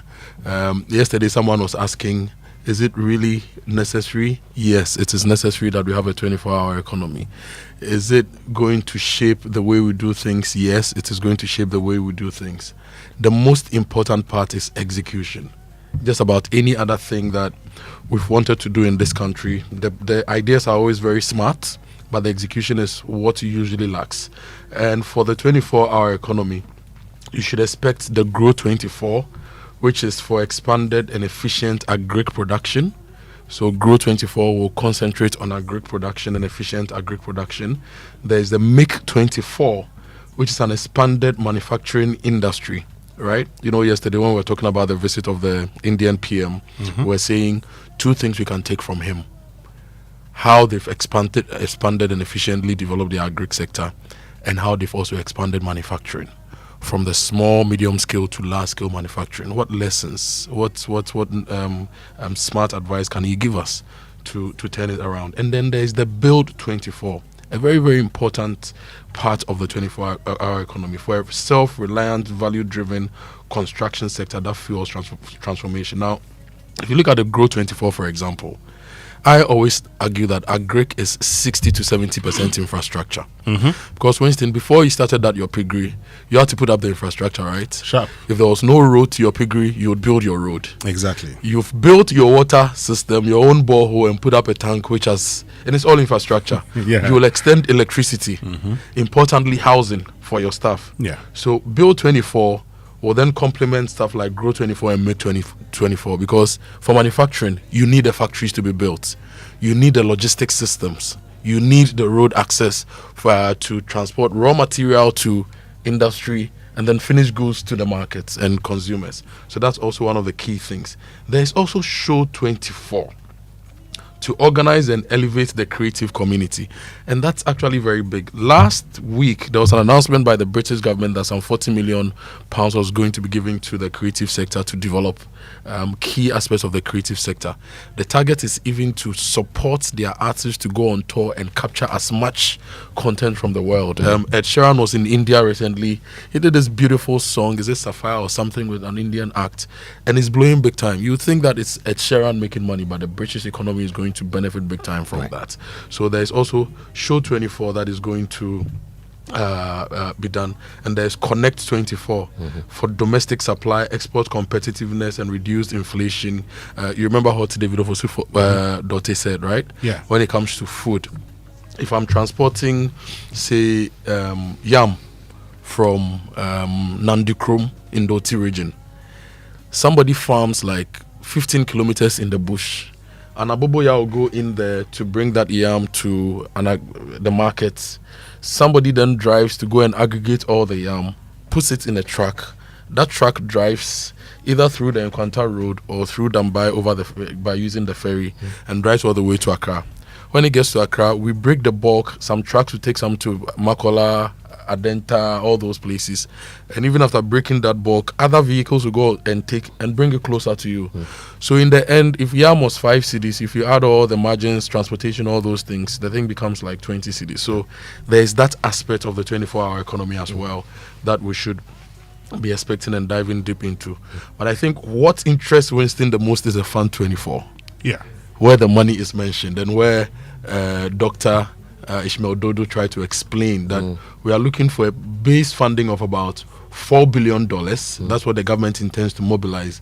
And out of this, seed capital of $300 million will be provided by the government under the Fund 24 framework. And we'll try to raise the rest from the private sector. Fund 24 is for improved access to finance. And this is how it is going to work per understanding. The government wants to reduce interest rates to drive growth.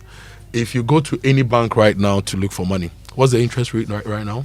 Let's use the BOG's rate. 28%. 28%. Yeah. If I took a loan of 100,000 cedis at an interest rate of 28%, let's just do straight back of the envelope calculation. You are going to pay 28,000 cedis in interest. If I use this 100,000 cedis to farm yam or maize, to farm rice or maize, my expected return on investment on the rice or the maize will be about 30 to 40% if I get it right. So it means that I'm going to pay almost all the return on investment back to the financing institution. Meanwhile, you've even invested in land, assets, and all those things. So it doesn't make sense to use our loans and our interest rates the way it's structured to do any proper work in the country, except maybe for trading. You just turn it around 2 months, 3 months. That one, it makes sense. But if you want to do legacy business and build industries and wealth, our financial structure doesn't work. You need loans that will give you moratoriums. For example, I take a loan of, say, $1 million, cool $1 million. I get a moratorium of, say, 6 months to a year. That helps me put in place and reorganize my infrastructure before I get to actual production that returns some value. Right? But you go and take a loan today for your business, like you're growing rice. By next month, most of the structures is that you have to start paying by next month. So before the money even starts giving you anything, you are paying. Before you buy your seed and fertilizer and even start plowing, you are paying. It doesn't make sense. Let me use an entity that I know very well. If you're into pig farming, for instance, yes, and you had to build your sty. Yeah. And then you bring in, a sow and a boar for, so you bring in female and male pigs. I beg your pardon, for instance. Now, this is what is going to happen. After crossing, a pig will take 3 months, 3 weeks, 3 days before it delivers. Yes. When it delivers the piglets, and if you had say 2, these piglets are going to take between 6 months to 7 months before you can sell them. Yes. How much are you going to sell them? Yeah. And within that period, within the 6 months that you're waiting, okay, how are you going to repay the loan that you've taken?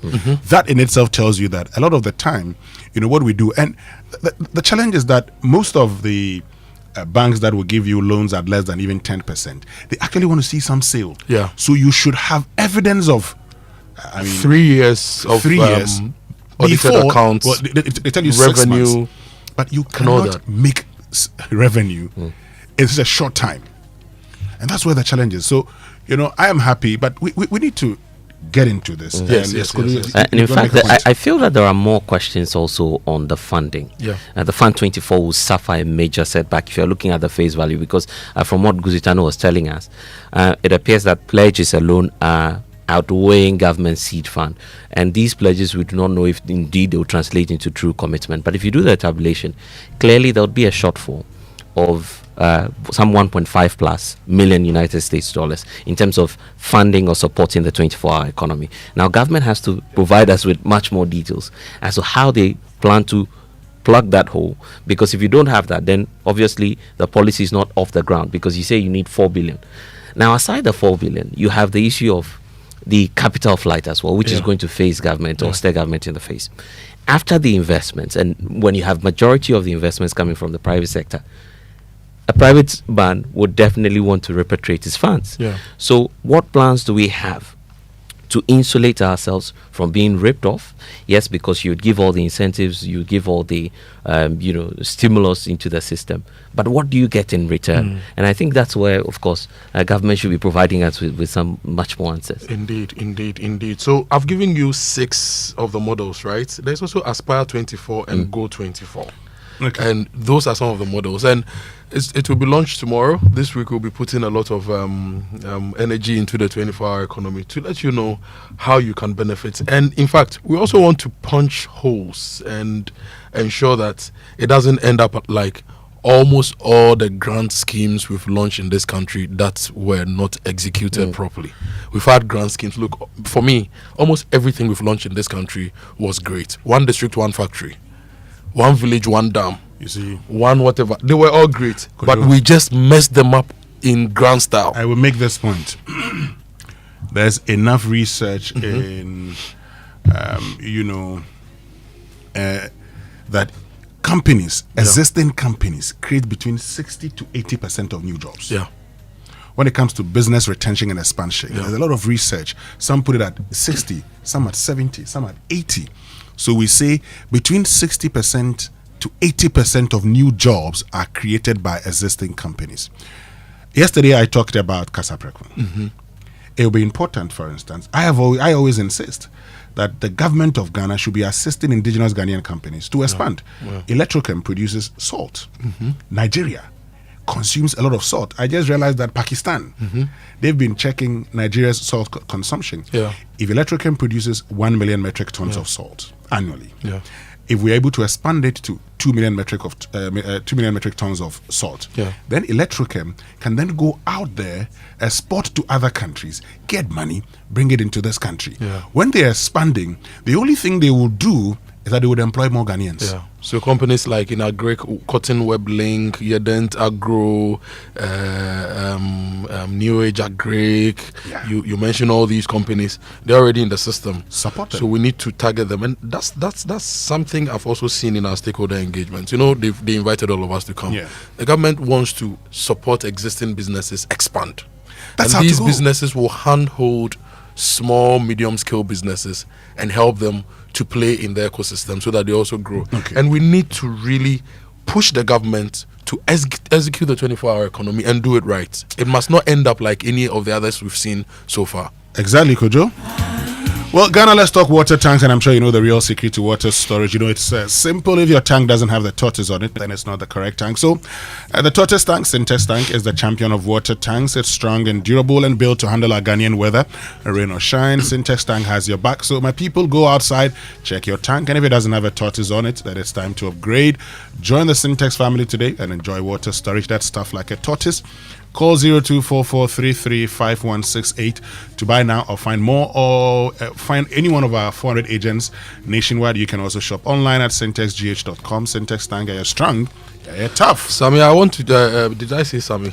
Winston and Blessed, I want to tell you about the Omni Basic Health Walk. But before I do that, let me say a good morning to Mrs. Abna Osei-Poku of EcoBank. Okay. Very I want to say a good morning to Dr. Edward Botre of APSA. Mr. Edward Atosapon of ADB. I want to say a good morning to Dr. Benjamin Joboku of Republic Bank, Mr. Hakim Uzani of SG, Mr. Farihan Al-Hassan, Chief Farihan Al-Hassan of GCB.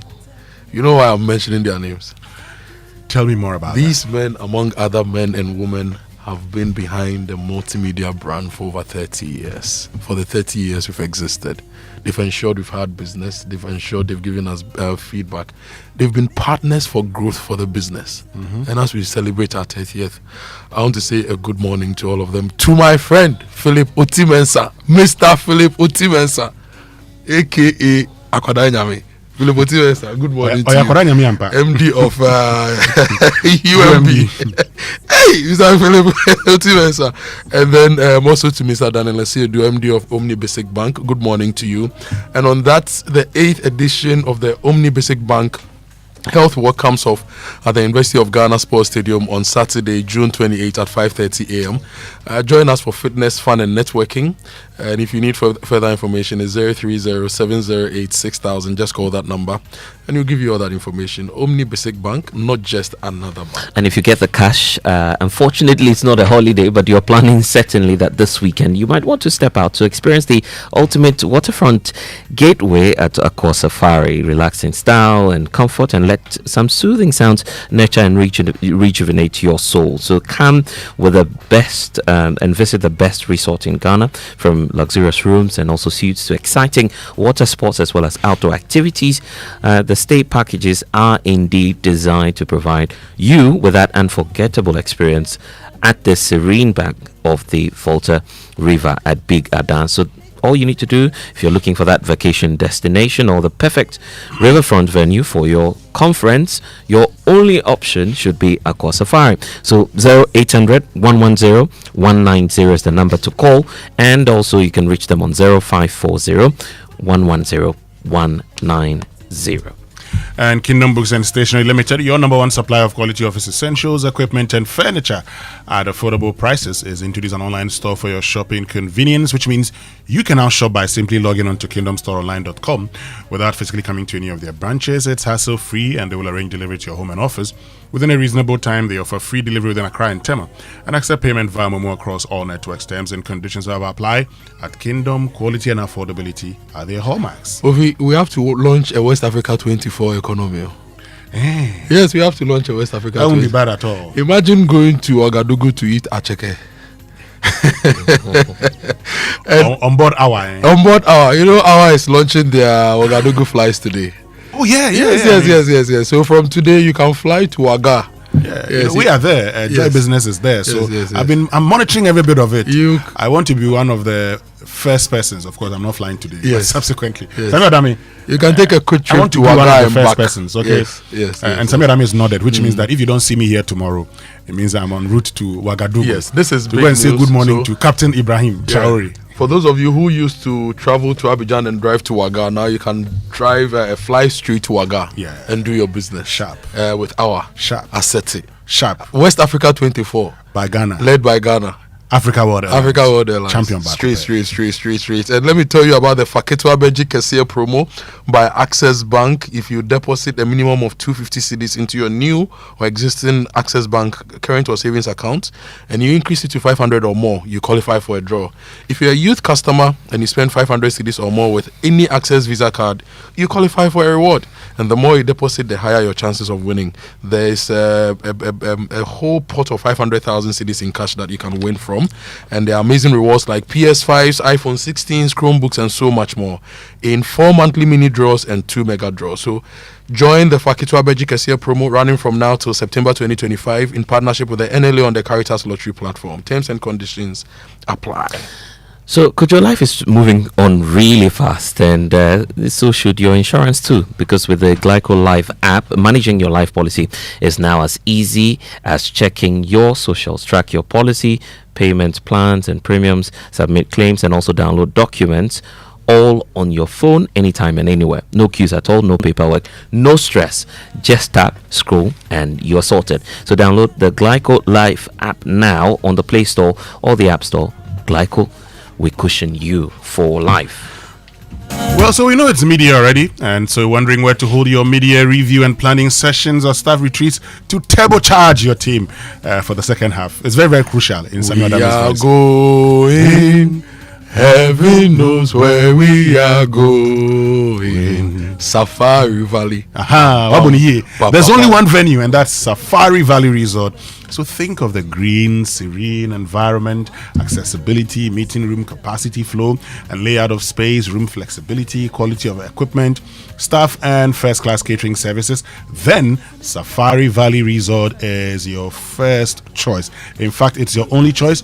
Call them now on 0596 914 394. Safari Valley, bringing you closer to nature. And Winston, let me say a good morning to some of these statesmen.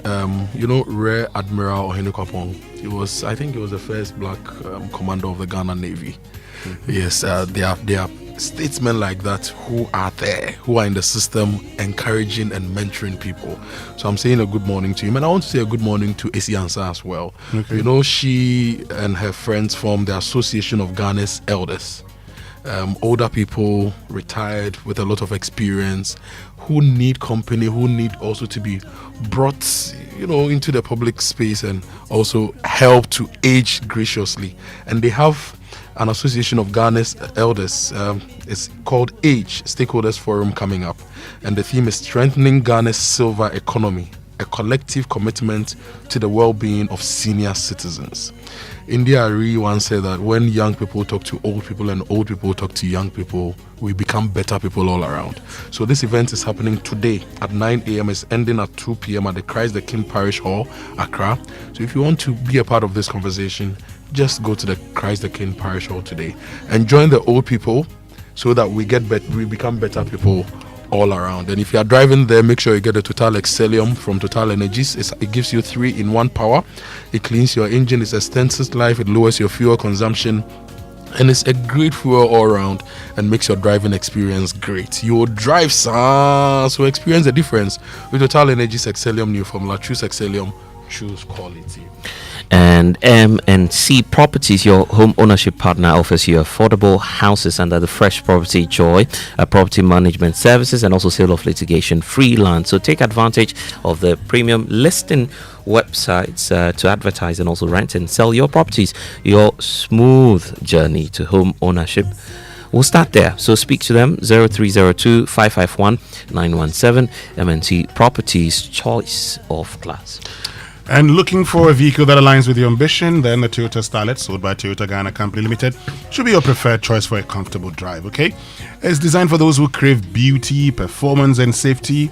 The Toyota Starlet delivers the perfect value for your money, and the Starlet is a 5-seater salon with ample legroom to minimize driving fatigue. So rush to buy a Toyota Starlet from any Toyota Ghana Limited showroom today and enjoy 1 year or 20,000 kilometers, whichever comes first, with an extended warranty. That's free service with an extended warranty of 5 years or 120,000 kilometers, whichever comes first.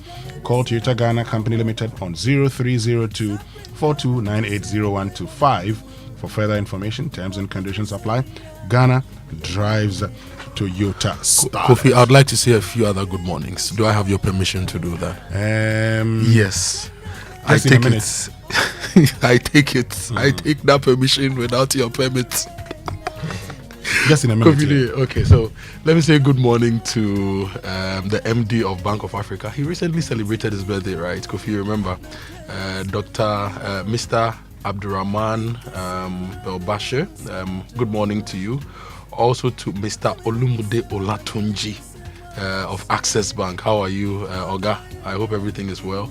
Mr. Victor Asante of FBN Bank. Good morning to you as well. And Mr. Julian Opuni, Fidelity Bank.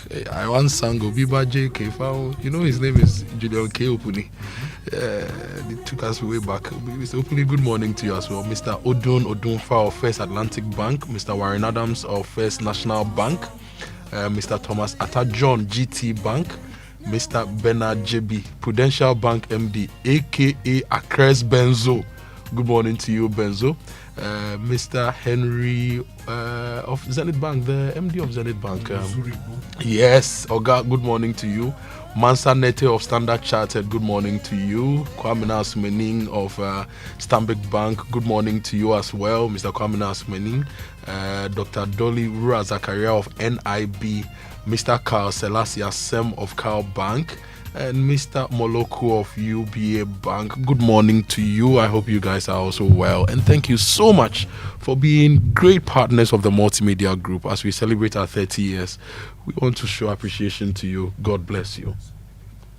Okay, stay with us when we return after these messages, your birthday messages and sports here on the Super Morning Show.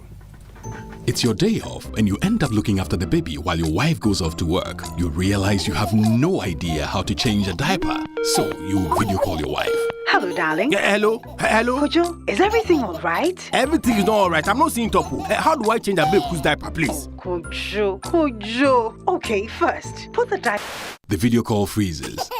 While you wait for the internet to catch up, the baby sprouts a fountain and wets the diaper. As you are getting a new one, your wife comes back online. Kojo, no.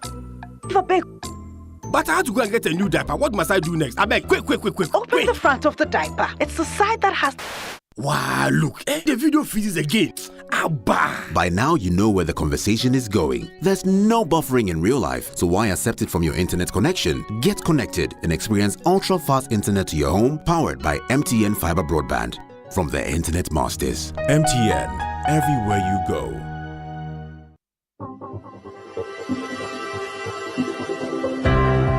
Ever wondered what else your Standard Chartered Visa card can do? It is not just for taking money from ATMs. Your Standard Chartered Visa card is the enjoyment card. Use it to shop at malls and supermarkets and for all your online transactions.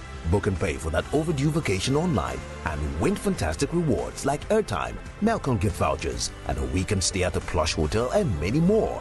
It is the enjoyment card. So next time you're about to make any payment, let your Standard Chartered Visa card lead the way, not cash. It is your gateway to secure, convenient, and rewarding payments. Visit the 360 Rewards website for more information. Standard Chartered, here for good.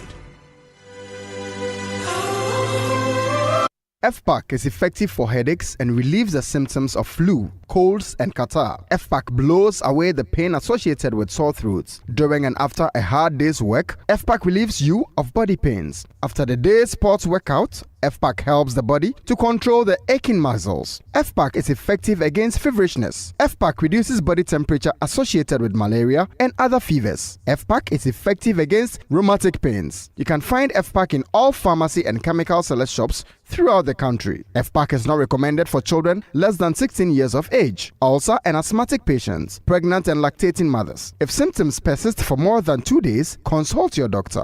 FPAC blows your pain away. FPAC Junior follows in the tradition of FPAC tablets, a trusted friend to relieve your child of pain associated with teething, catarrh, cold, and fever. The good that FPAC does for you, FPAC Junior does for your child. FPAC Junior is for children between 6 months and 12 years. FPAC Junior blows your child's pain away. Do you ever wonder how your car's engine is doing as you drive? Not often. Does it feel confident and protected, or is it tired and struggling? I have a busy schedule, so I leave matters of my engine to Shell V-Power. With Shell V-Power, you can feel confident because it is the best ever fuel designed for performance and efficiency. Shell V-Power removes performance-robbing deposits, so you can feel protected.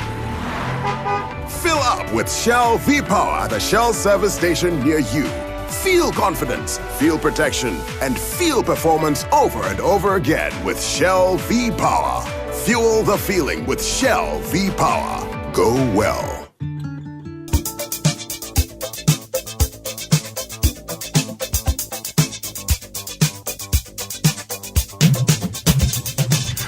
Right, so welcome back and thank you very much for staying with us here on the Super Morning Show on Joy 99.7 FM. And time now for your birthday messages brought to us by MTN. Everywhere you go.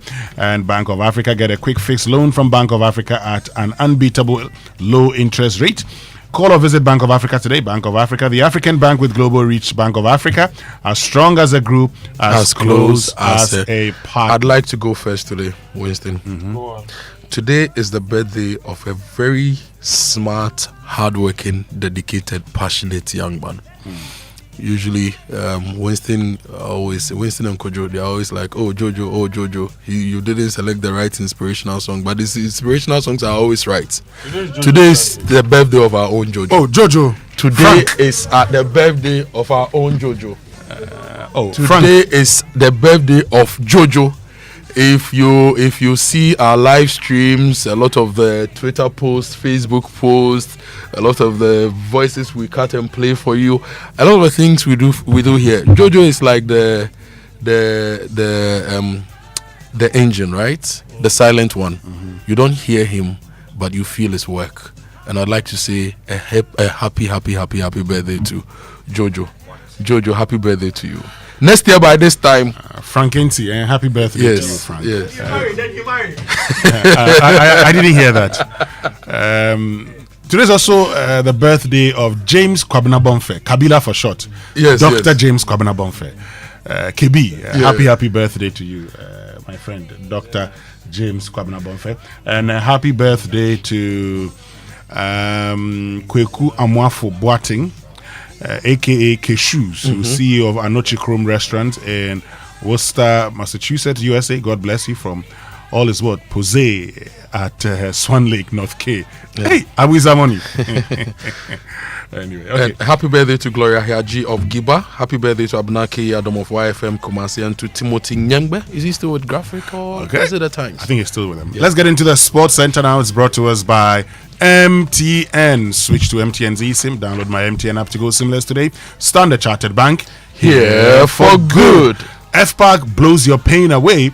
And DSTV, what an awesome news to share. Pay your DSTV package today and be upgraded to the next higher package for free from now to the 31st of July. Dial *759# pick it. And if you're looking for a smarter, more secure and eco-friendly way to stay connected, just get MTN's eSIM. If you want a new SIM card, if you want to have multiple numbers for business and other things, don't buy another phone. You can just get the eSIM on the same phone and enjoy the great blue yellow network of MTN. You just have to dial *06# to check your phone's eligibility. Download the My MTN app to go SIMless with MTN eSIM today. If you have more inquiries, kindly call 100 or contact them on any of their digital channels. And so get that MTN eSIM today. And the data bundles are landed. Yes. Thanks for showing me for the Republic Day, isn't it? Today is 1st July. God is working. Today is 1st July.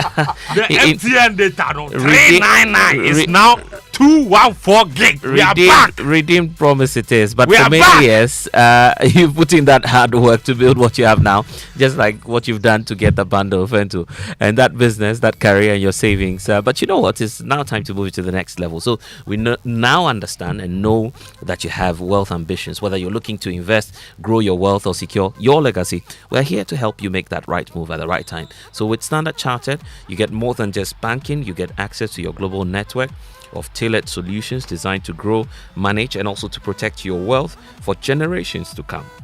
So the expertise are wide in terms of the global network that offers you an array of wealth and also diversify the investment opportunities across the world. So now's the time to act on insight and not on hindsight. Let Standard Chartered help you grow and also protect and safeguard your wealth. So let's get talking today. 023 300 0041. Standard Chartered is here for good, and of course the bundle is here for good. Oh blessed, oh blessed. This bundle in particular, 399 for 214 gig. It went from 214 gig to 92 gig. Yeah, and we don't know how it happened. And people went crazy online saying, "Bring it back." Yes, and Sam George said, "I will bring it back." Meeting with them, you bring it back. And on 1st July, today, it is. I did not buy data for the last 2 weeks. So many people I was waiting. This morning, I bought my data. Thank you very much. Blessed. Thank you, Sam George. Thank you to the telcos for listening. Good morning to all of you. Welcome aboard to the Joy Sports Center with me, Fentio, Tahiru Fentio. Coming up. It has been a riveting occasion, this. Ruben Neves. Renan Lodi. And super ball in. And it's over the line. Al Hilal keep on doing it. They keep on prospering. That's right. Al Hilal, they shocked Manchester City with extra time win to end a spot in the quarterfinal of the Club World Cup in what is the biggest upset so far in the competition. Another European team is out. That's Inter Milan, knocked out by Brazilians Fluminense. We've got all the action from last night coming up. But first, momentum is building after we broke communication yesterday that this year's Joy Sports Invitational Tournament is set for August 9 at the University of Ghana Stadium. After last year's thrilling comeback, many companies are signing up for the corporate multi-sport event. The Joy Sports Head of Events and Thought Leadership, Nathaniel Atto, has some insights on what events people are most anticipating in this year's competition.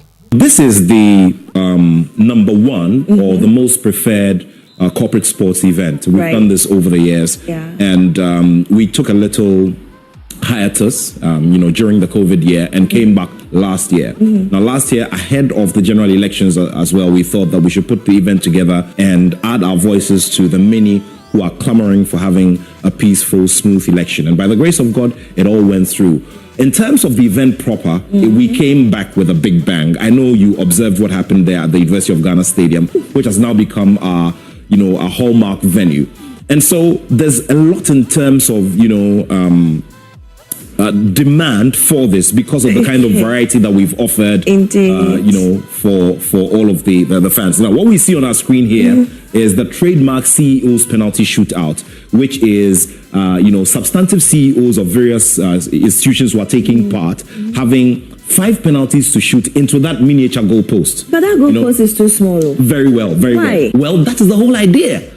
So it doesn't become so easy and so smooth. One of the key, events that people always look out for is the unisex relay. Yeah. The unisex relay is very, very on demand, at the event.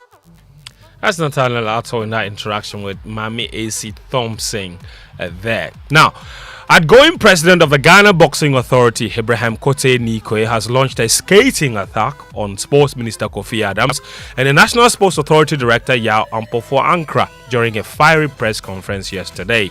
Speaking publicly for the first time since announcing his resignation, Nikwe leveled several accusations against the duo and also sent a warning in the direction of the former sports minister Neelante van der Poy, a man he accused of meddling in the affairs of the GBA. His resignation, though framed as personal, came with sharp accusations. Nikwe claims political interference from the highest levels of government forced his exit. I'm a politician, but I believe most of you are not politicians.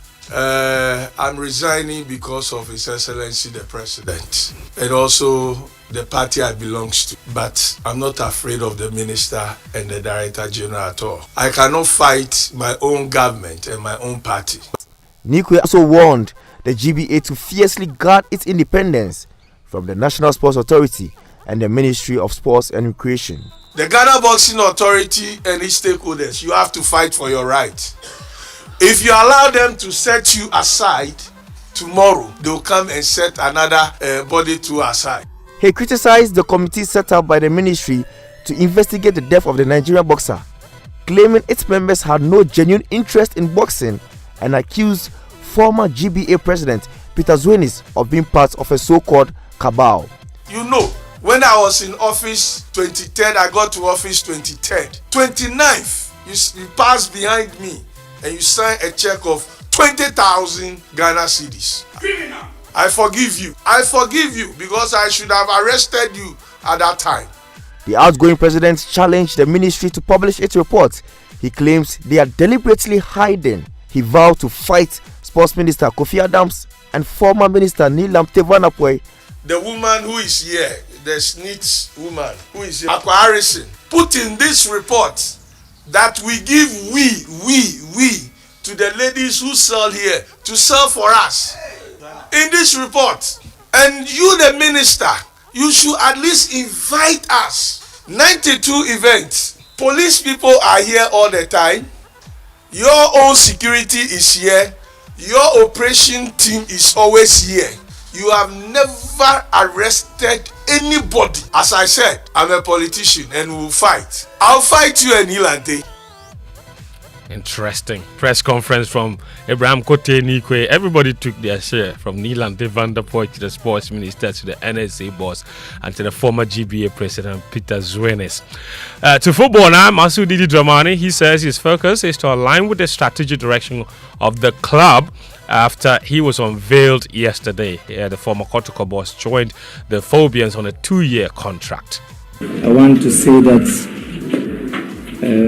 I'm honored to also serve in the realms of Accra House of Folk.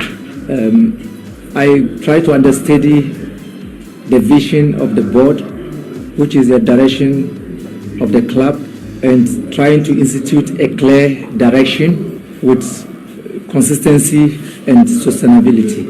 And we try as much as possible to put in place a more progressive development approach, and so we acknowledge what had been instituted over these years.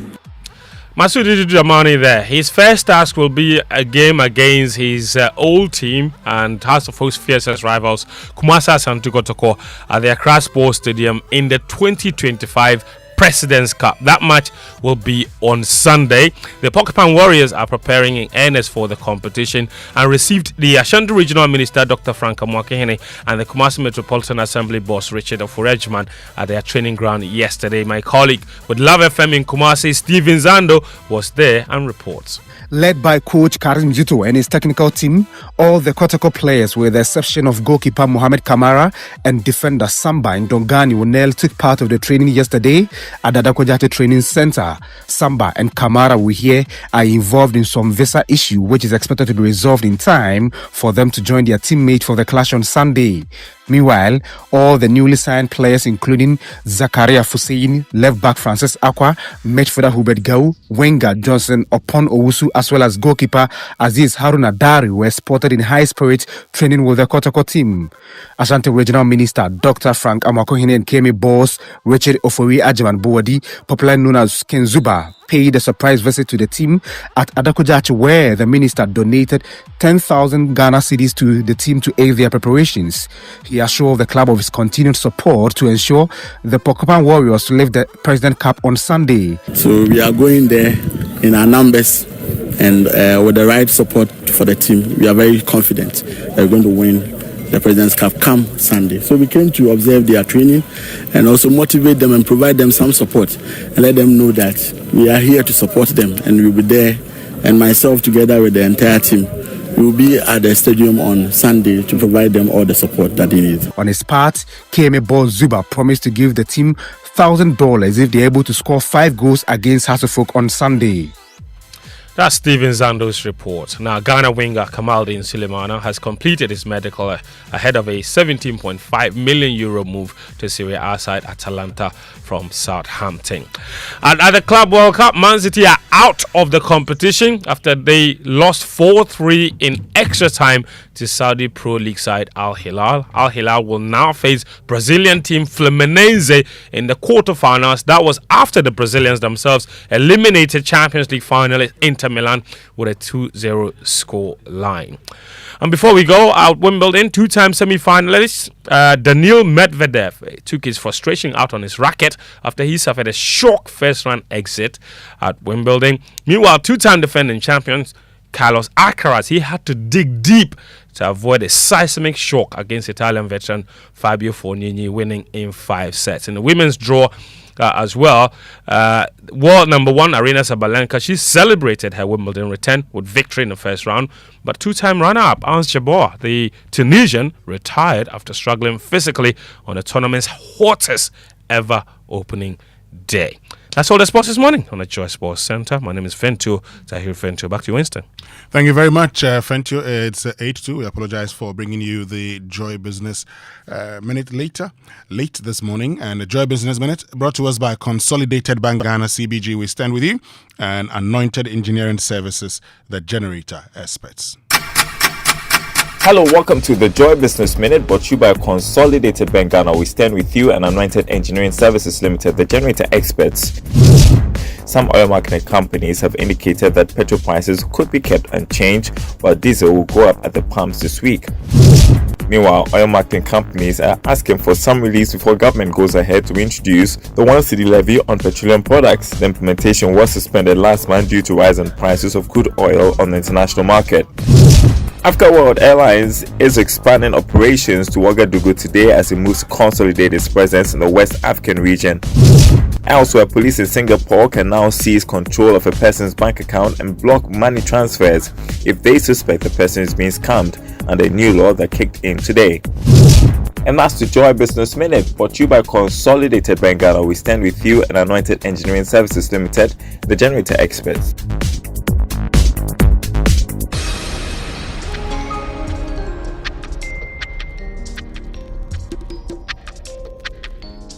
Welcome back, and thank you very much for staying with us. Of course, today is the 1st of July, National Day of Prayer and Thanksgiving.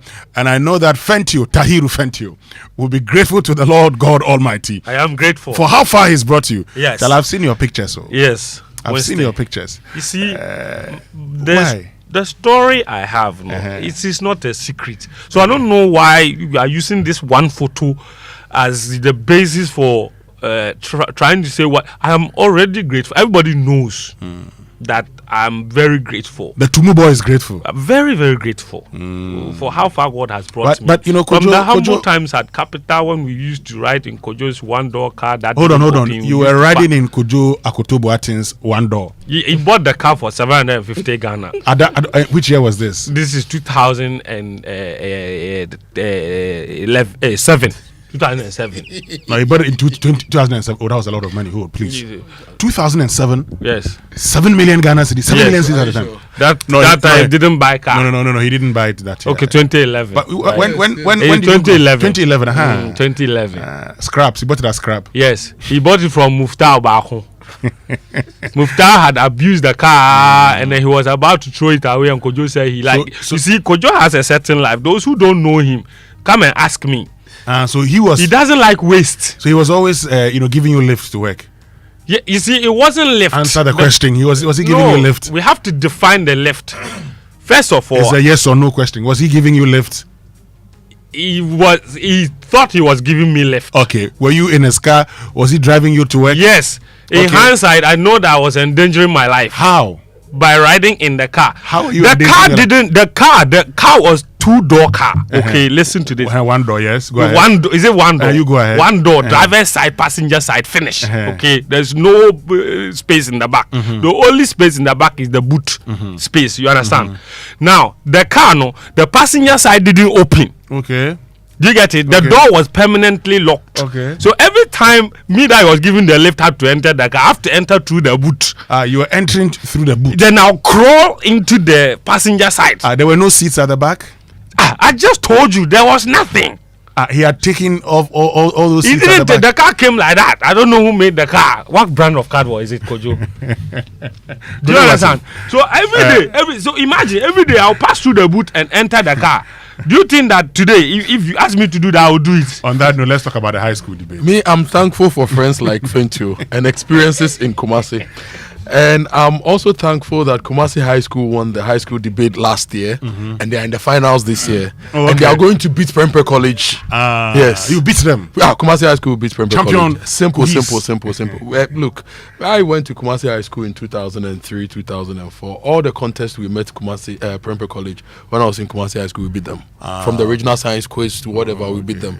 And the Love FM High Schools debates, which is happening in Kumasi this week. Last week we beat a lot of schools. We beat St. Louis to qualify to the finals. We are going to beat Prempeh College, KOP's Prempeh College. We are going to beat them.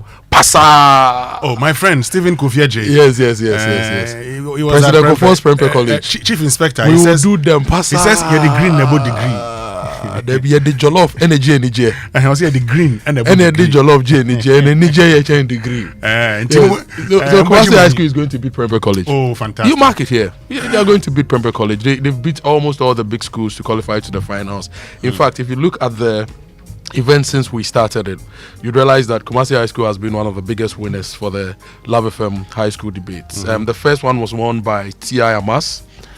Second one was St. Monica's from Mampo. St. Jerome won the third one. Then Kumasi High School won the fourth one.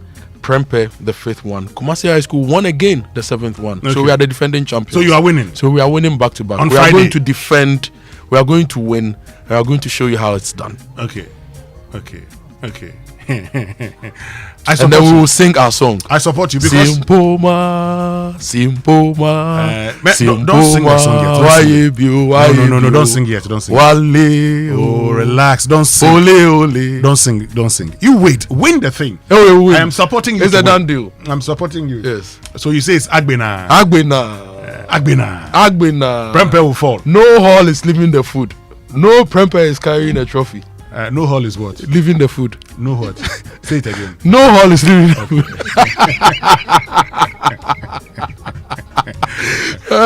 No food is leaving the dining hall. We had a dining hall prefect called Edward Bewa.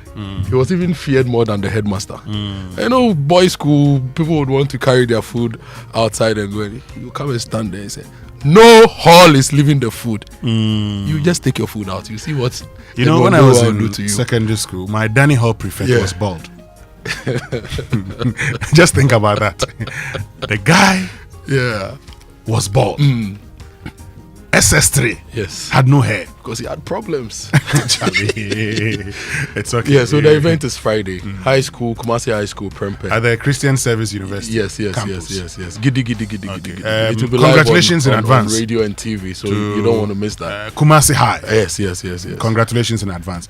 The man who taught me, I think, African traditional religion. He taught me religion at the University of Cape Coast. Yao Sako de Ajiman. I went to Kumasi High. He used to say a lot about you. Anyway, let me tell you about Anointed Engineering Services, which is into the sale of ultra-silent, fuel-efficient diesel generating sets with sizes ranging from 5 kVA to 300 kVA at competitive prices. For every generator you acquire, you will enjoy 5-year warranty. They also undertake maintenance and repairs of all kinds of diesel generating sets, and their services include 24-hour emergency service, sale of genuine spare parts, reliable rental service, professional advice, sale of tower lights and rental. Locate their latest branch at Pokwasi White House, opposite Eco Block, and head office at number 77 Anointed House on the main Odoko Malam Highway near the Odoko traffic light. They also have 21 branches nationwide. They're into skills training.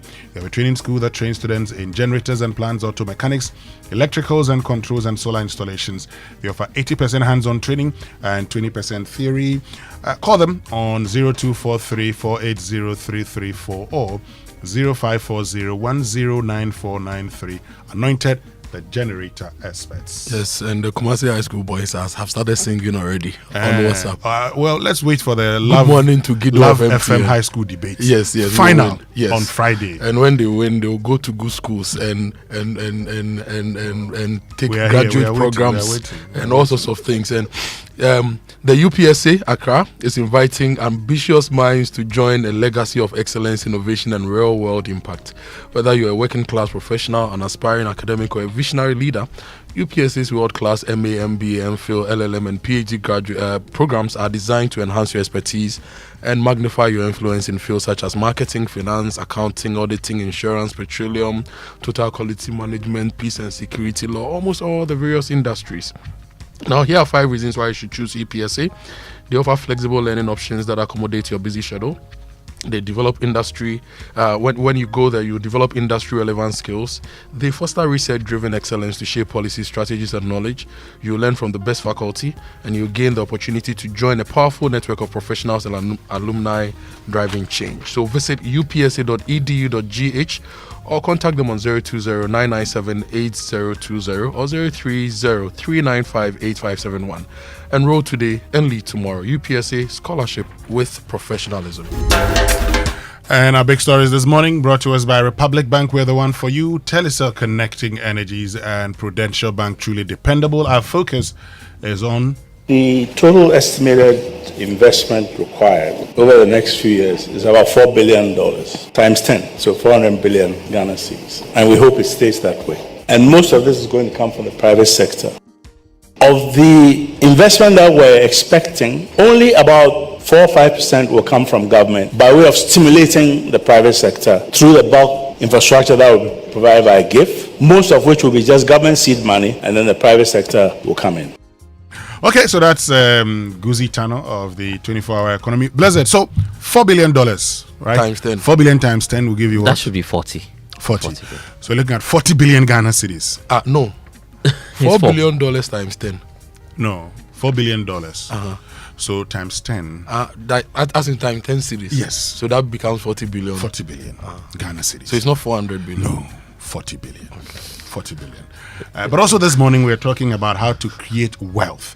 Maximize the creation of wealth without burdening the population. This is a must-have conversation. How we can ensure that we are able to collect all the taxes that currently exist without the introduction of new taxes for the maximization of wealth in this country. And we'll be joined this morning by one who's been coordinator of national revenue. He's been deputy finance minister. He's been finance minister. You know him. IMF. When it comes to he's worked with the IMF when it comes to tax in Ghana and Africa and the world. Seth Terkper, Seth Terkper for short, is our guest here on the Super Morning Show. Yes, and he's also one of the believers in homegrown policies. So we'll be talking to him about that. And if you're looking for too much money, the Telecel Too Much Money promo is flooding wallets with too much money. And you could be the next to win. 15 customers have won 20,000 Ghana cedis each, and over 1,600 people have won 100 Ghana cedis daily just for recharging, and they are just in the second week. The 1.2 million Ghana cedi grand prize is still up for grabs, so don't just watch others cash out, join them. Dial *500# or visit the Telecel Play app to opt in for free, and it could be among the next batch of daily or weekly winners in the Telecel Too Much Money promo.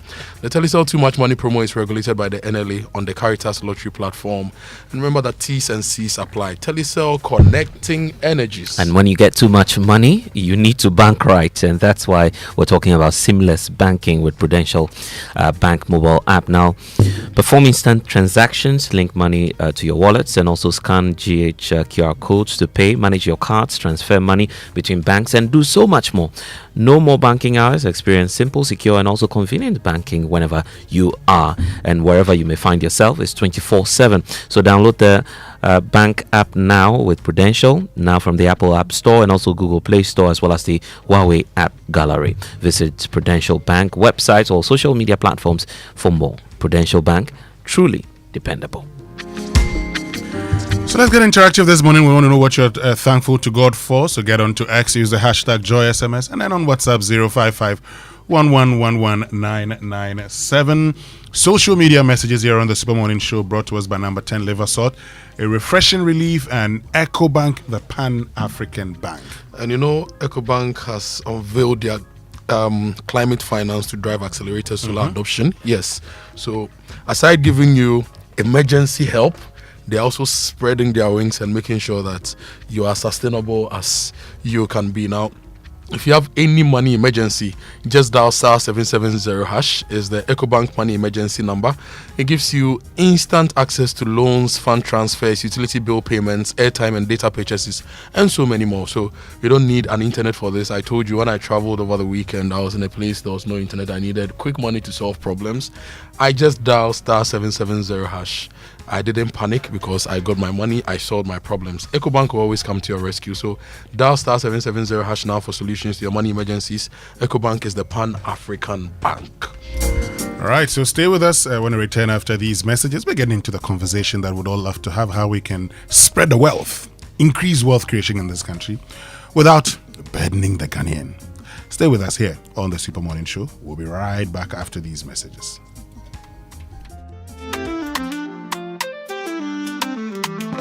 On the go, night or day. PBL up is the easiest way. Bank secure, bank with ease. Right at your fingertips, bank is a breeze. PBL app making banking so clear. Anytime, anywhere, we're here. Safe, secure, banking for you. PBL app, simple and true. Welcome to the future of banking. The Prudential Bank mobile app. Bank secure anytime. Right from your phone. Access your accounts 24/7. Perform instant transactions.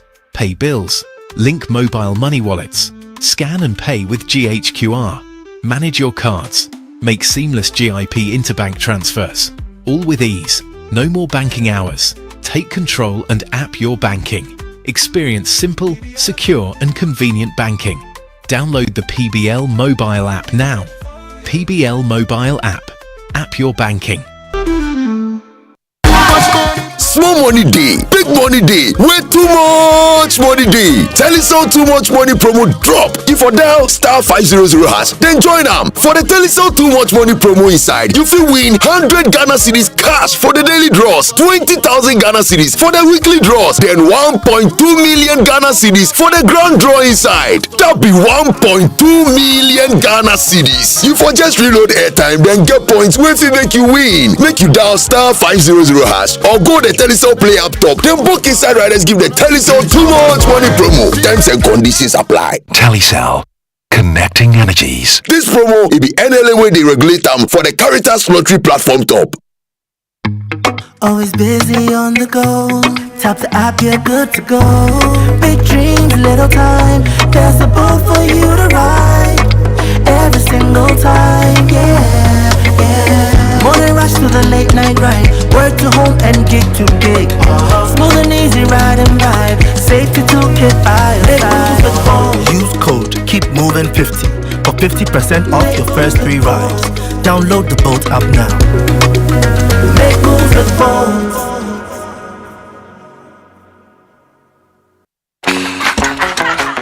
Still unbeatable. Republic Bank has slashed the city mortgage interest rate to a new low. That means it's more affordable to own your dream home. You enjoy lower monthly installments, save on interest payments, flexible loan arrangements, and more. Make the move. Own your home at a lower teen interest rate. But hurry, this offer lasts for a limited time. Visit any Republic Bank branch or send email to myhome@republicghana.com or call Accra 054-0109-649. Kumasi 054-0109-901 to apply today and enjoy a teen interest rate. Republic Bank, we're the one for you.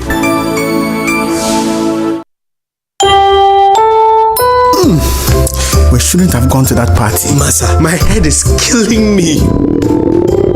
Is that your stomach? Yes. What did you eat? I don't know. Get rid of your gastric problems with number 10 liver salt. Number 10 gives you quick, effective relief from nausea, indigestion, heartburns, hangovers, and hyperacidity. And with different fruity flavors such as orange and lemon, it's a pretty tasty way to end an uncomfortable situation. Number 10 liver salt from Ernest Chemist, because everyone needs a chemist. This advert has been vetted and approved by FDA. EcoBank Mobile to make me say, oh yeah. EcoBank Mobile to make me crazy. Download it and use it. It gon' make your life so easy, yeah. Oh yeah. Download it. You gon' enjoy it. In my Brahmin chain. In my Brahmin chain. Come make a download them for you. Cause you can pay bills. You can buy credit. You can pay school fees, even church tights with the Apple. EcoBank Apple.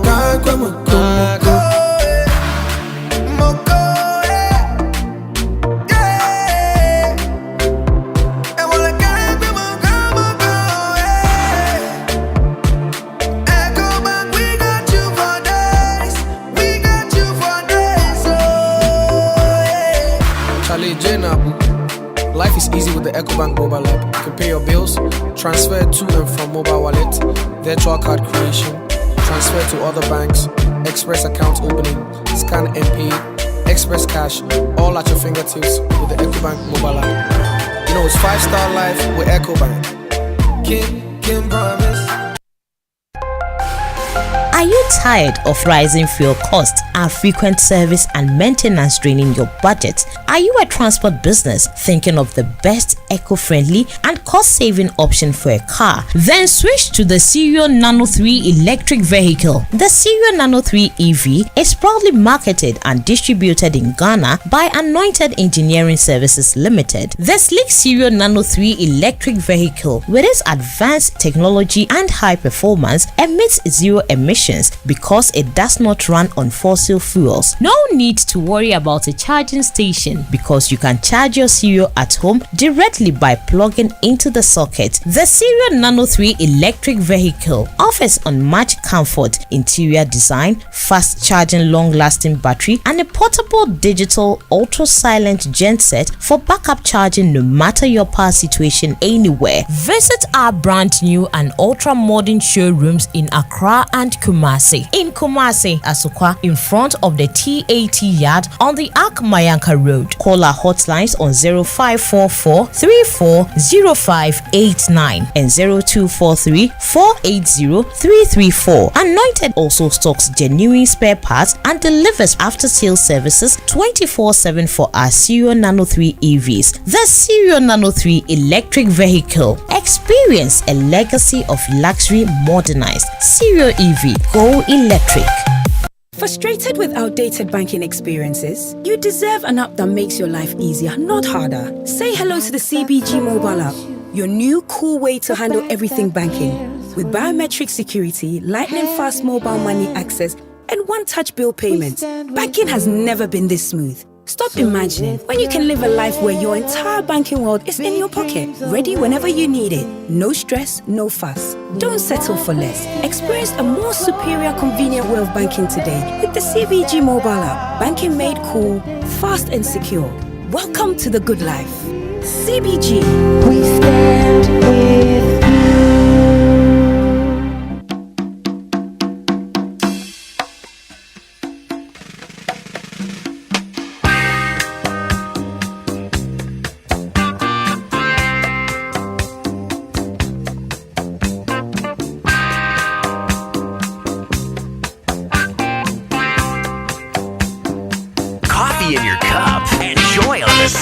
The Super Morning Show is always the best bet on Joy 99.7 FM.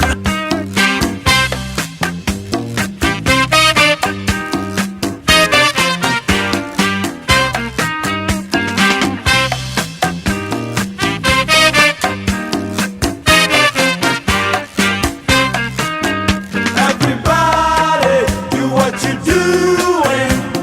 Smile will bring a sunshine day. Everybody, do what you're doing. Smile will bring a sunshine day. Everybody, do what you're doing. Your smile will bring a sunshine day. Everybody, do what you're doing. Your smile will bring a sunshiny day. Everybody, do what you're doing. Smile will bring a sunshine day. Everybody, do what you're doing. Coffee in your cup, Joy on the set. The Super Morning Show is always the best bet on Joy 99.7 FM.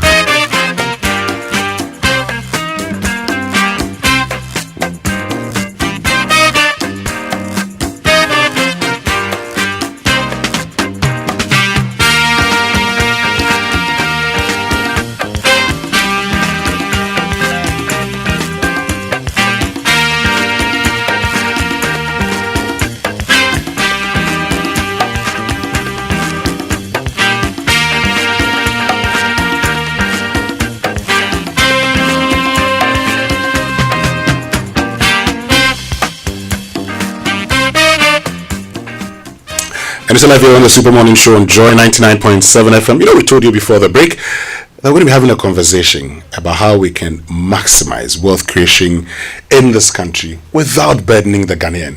And we told you that we're going to be joined by one who was national coordinator for the introduction of VAT, Deputy Commissioner of the VAT Service. Before he joined the IMF, he held pioneer roles in the National Revenue Secretariat, now the Ghana Revenue Authority, from 1986 to 1998. But for many of you, you know him as a former finance minister, Seth Terkper. Normally you would do it Seth E. Terkper. Honorable Terkper, good morning. Good morning. Today we decided to mention your full name. How are you doing? I'm doing well. Emmanuel is my baptismal name. Okay. Seth is my... Sorry, Seth is my baptismal name.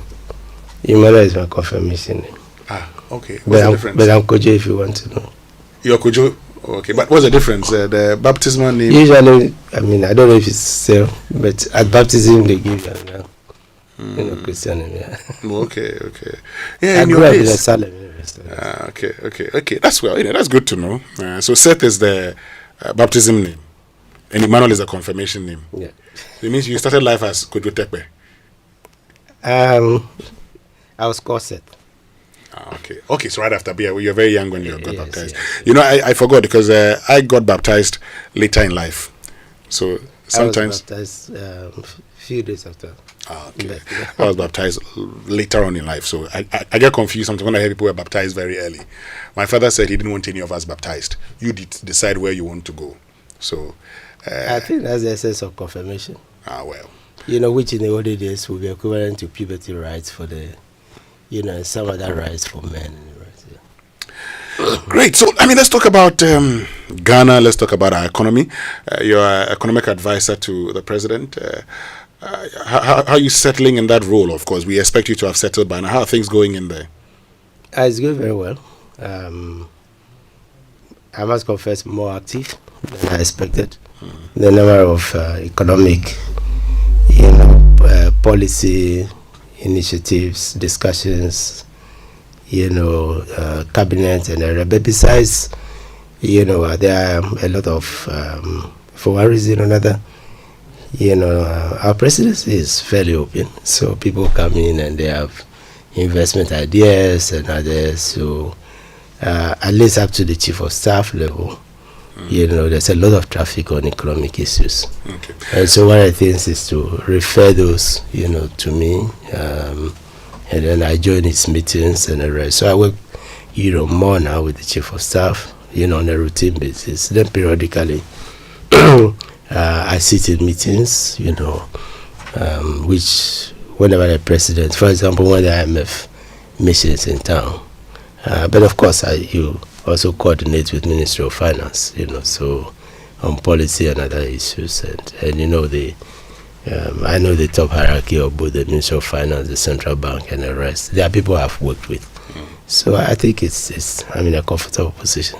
Oh, okay. Because you talk about it's more busy than you expected. Just by way of clarity, what were your expectations when you were getting in there? I think it's the difference between the strict advisory, role, and some of the things I'm describing now. But because of my past experience, also, we are able to distinguish between high-level policy issues. If it is something which is already policy, and it's just a general inquiry, I could give it to them. For example, what are the nature of tax incentives and others. So you advise them, go to GIPC. They can give you all the, details. Go to Ministry of Finance. And then you also have to, most people think financing is just a loan aspect, right? But because Parliament has to prove the terms and conditions and others, the real sector ministries are important. So somebody coming with a power financing proposal to finance a power project, and all that, you have to be patient and explain that you are going to do with two ministries. The loan aspect is the Ministry of Finance, but as to the technology involved in setting up a plant or others, then it has to be the Minister of Energy and Green Transitions. Okay. So if I get you, you're not just sitting in one corner, like just advising it, but you're having more. You're involved more than you expected when you were appointed. Yeah, I think it's. I had a fair idea because some past advisors like Dr. Akoto, as well as my good friend Dr. Akoto and others played similar roles, and when we're in opposition, and these are, friends from a very long time, so we share ideas and yeah. Okay, Tommy, talking about sharing ideas, I mean, there's one thing that, and you talked about tax, for instance. There's one thing that, I've seen your book. We'll get to talk about your book in detail, but I've seen your book, and you've talked about the distinction between tax and revenue. The fact that when it comes to tax, it's a compulsion to pay. You have to pay it. Many Ghanaians are concerned. They're worried. They say they pay too many taxes in this country, and yet there's nothing to show. In fact, I've had professors sending me messages to say, why should I pay more taxes when I drive on these, deplorable roads? There's nothing to show. Why is it that even though a lot of people have paid, we've paid so many taxes, there isn't commensurate development to the taxes that we've paid? I think the first reason is that what we call our recurrent expenditure or current expenditure, which is expenditure which is not related to infrastructure development. The key ones are the three: compensation, which is wages, salaries, and allowances; the interest payment on a loan, not the loan itself; and then what we call goods and services, which is the true cost of running government offices, stationery, and anything you can think about. This big structure itself, which we call recurrent. They consume so much. I believe between 70%, and sometimes when the economy is hit and revenue goes down, it could go as high as, and that means that you are spending. And this is you also have even includes DACF and others, and that means that you are spending a lot on consumption. It's like a household.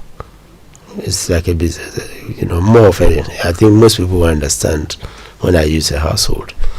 I had to discuss it, and we'll come to tax, which is the reason, for example, we exclude some low-income people.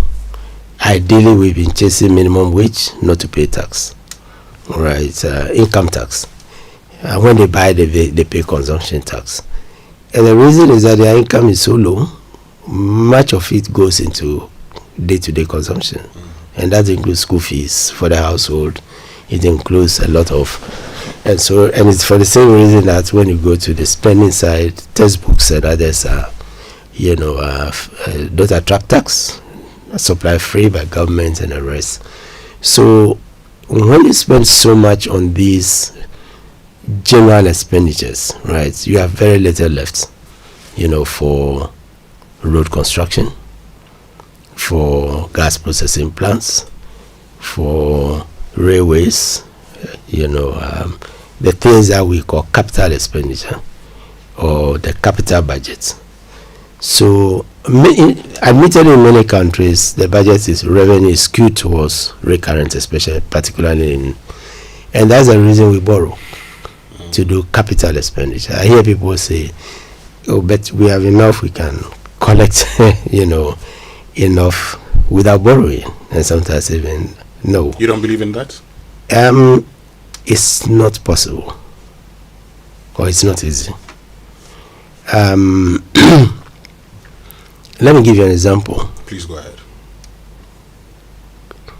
It will take you, if I take the period it took as a developing country to borrow to construct the Akoto Dam, right, and then pay the loan, which is a concessional financing.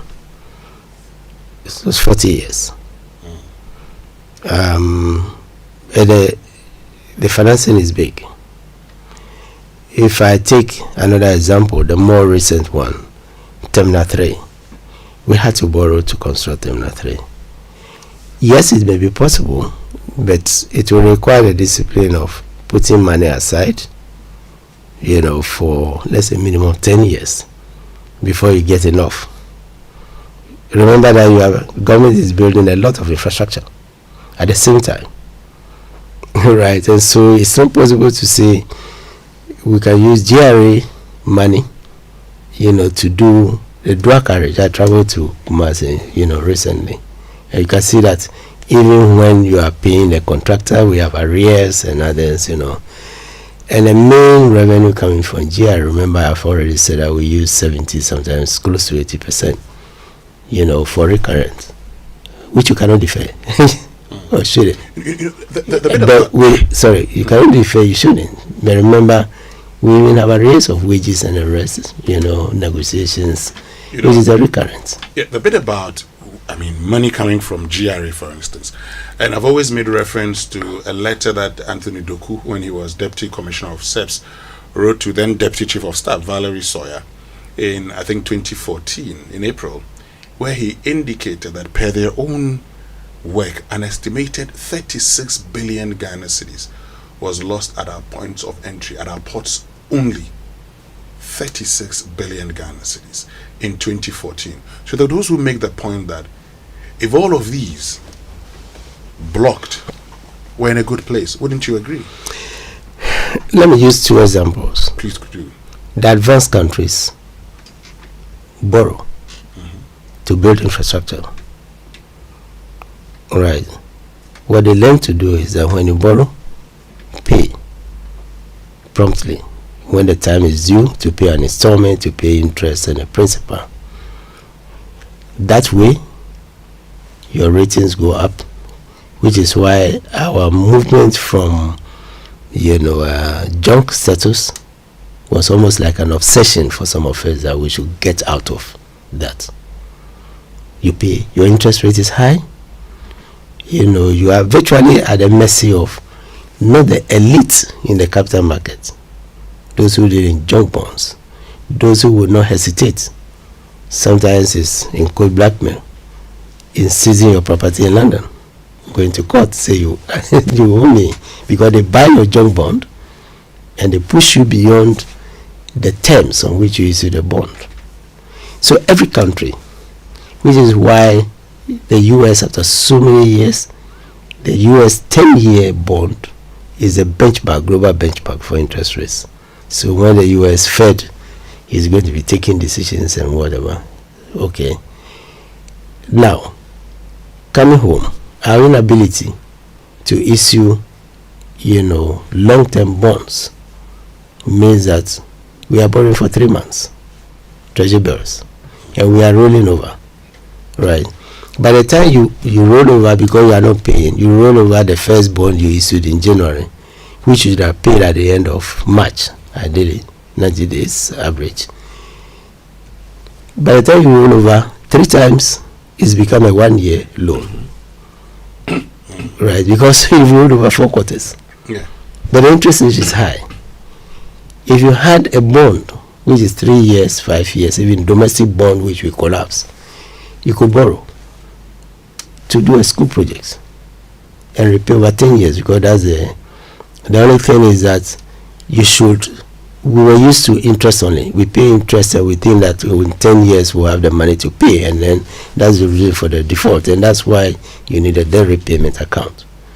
So I think in building infrastructure, and I respect those who have a contrary view, but in my experience and using the experience of countries, it's impossible to say you would generate revenue to do all your capital expenditure, especially a developing country. Except that in your time, you brought about the smart borrowing, where entities were able to borrow and fund projects. Yes, but the issue there is also borrowing. Yes, we agree. And then, but so they're borrowing on their books. Yes, and that's because the state-owned enterprises, Ports and Harbours Authority, let me use two, airport company, civil aviation, but airport company, which is a company running the enterprise wing of government that makes profit.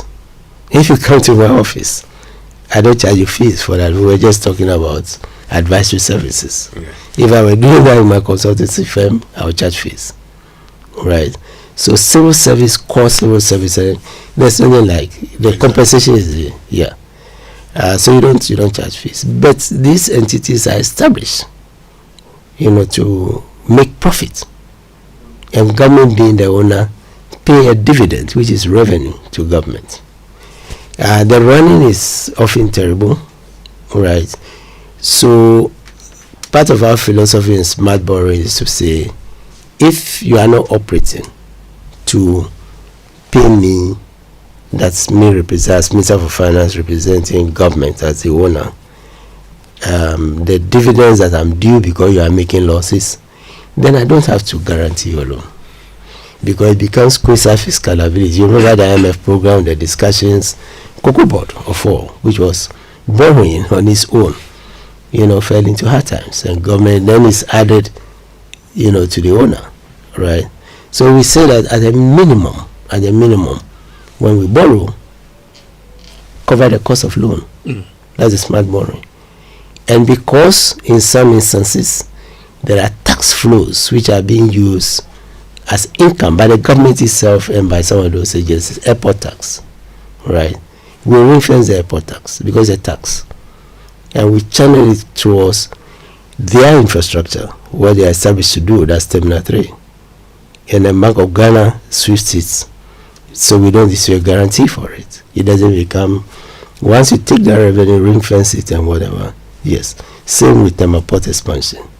In fact, the principle, I would say, goes to the team led by Kadma Mills, which did the gas processing plant. They wanted to collateralize, the pipeline first, collateralize, crude. We said no, you can leave the crude, benchmark to Brent, right, and we use the revenue to pay for the loan. So you preempt, say, JMPC or another, which is another of the state-owned enterprises, from using that kind of resources.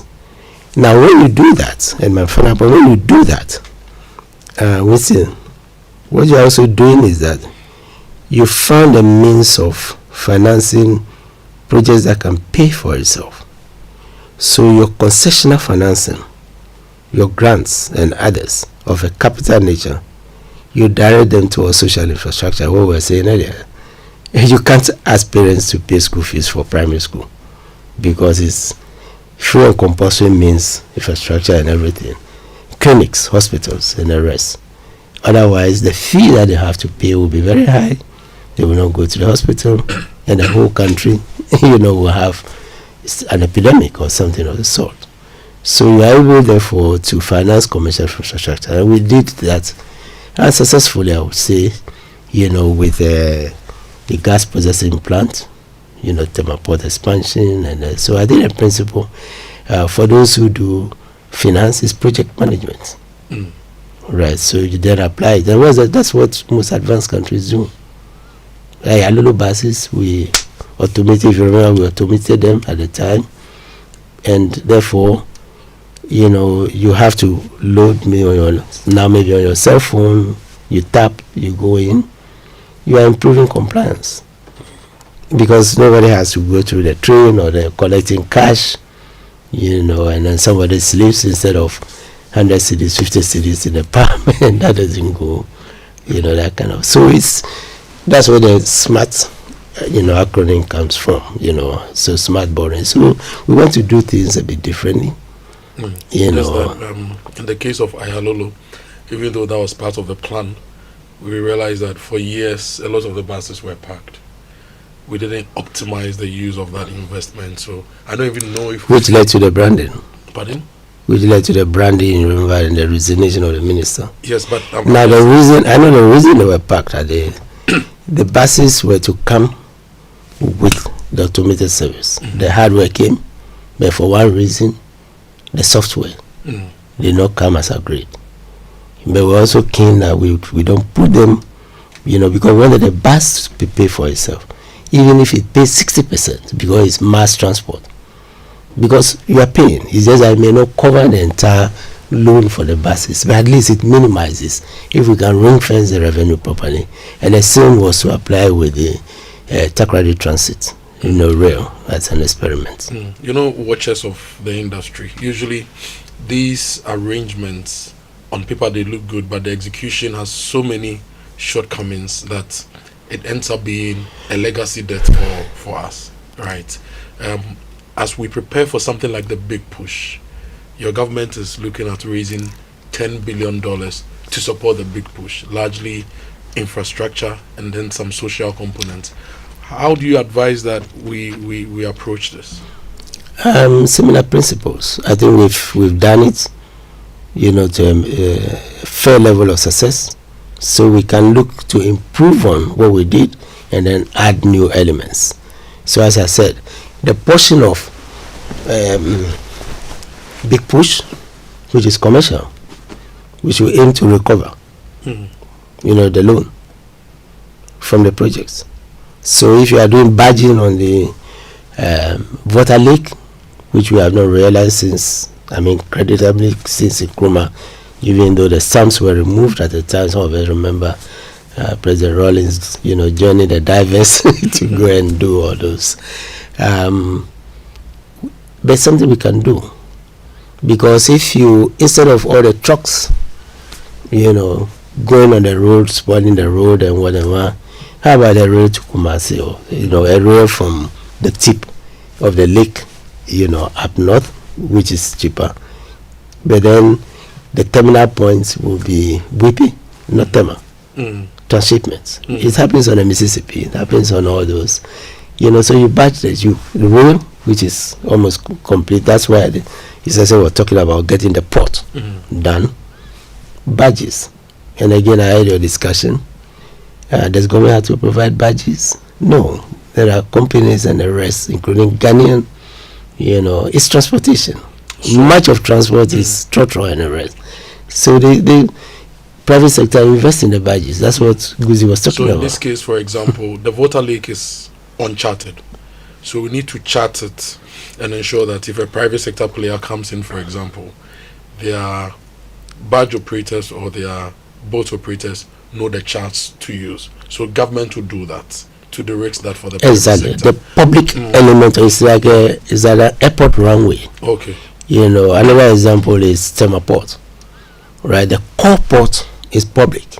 It's heavy investment, so government did that. But does government have to do container depots? If you go to Tema, most of it is private. Okay. Yes, most of it is private. It's business, right? And so instead of Ports and Harbours Authority investing, and then its balance sheet becomes heavy, it defaults, government takes over the loan. Private sector, they earn their income from allowing private sector into the space, right? So the container depots, most of that, apart from the original ones which were for Ports and Harbours, are for a similar concept. In building an airport, you do the runway, you do the areas for ticketing and others. Warehouses, for example, tunneling was to be a green airport in the sense that the water basin, like Kenya, flowers and things from the water basin can be flown overnight, to the shops in Europe and the rest, fresh, right? The government has to invest in those warehouses, and it's business, and there are people who were already applying for concessions to do that. And Ghanaian business is inclusive, so that's where the partnership comes from. That's what Guzi was talking about. That will leverage private sector. You make it sound very easy, which means that basically. No, but I'm saying that we've done it. Yeah, but that's why I'm citing specific examples, Winston. Yes. That's why I'm citing. Sorry for intervention. It sounds a bit rude, but that's why I'm saying that we have experimented with it. It's time to continue and expand on the philosophy and do it better. Okay. Yes. When we return after this break, we'll talk about how we can expand on that philosophy. But we also get to then delve into tax, VAT. And now that you have a book on VAT and we're getting very close to the mid-year budget review, we're supposed to restructure our current VAT structure, yes, if I could put it that way. We'll talk about all of these after these messages. Our guest this morning, Seth Terkper, former finance minister, but you know him as one who knows tax. In fact, in the whole of Africa, when they're talking about tax experts, he's rated. We'll be right back. Looking for a university that sets you apart? Academic City University offers world-class undergraduate programs in engineering, business, informatics, and communication arts. And that's not all. We now offer master's degrees in data science and cybersecurity designed to meet today's global tech demands. Learn with purpose and lead with impact on a modern campus with hands-on learning and international faculty.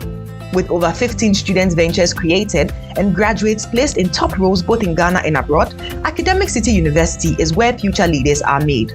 Call now on 054-824-3844. That's 054-824-3844. Academic City University, educating future-ready leaders.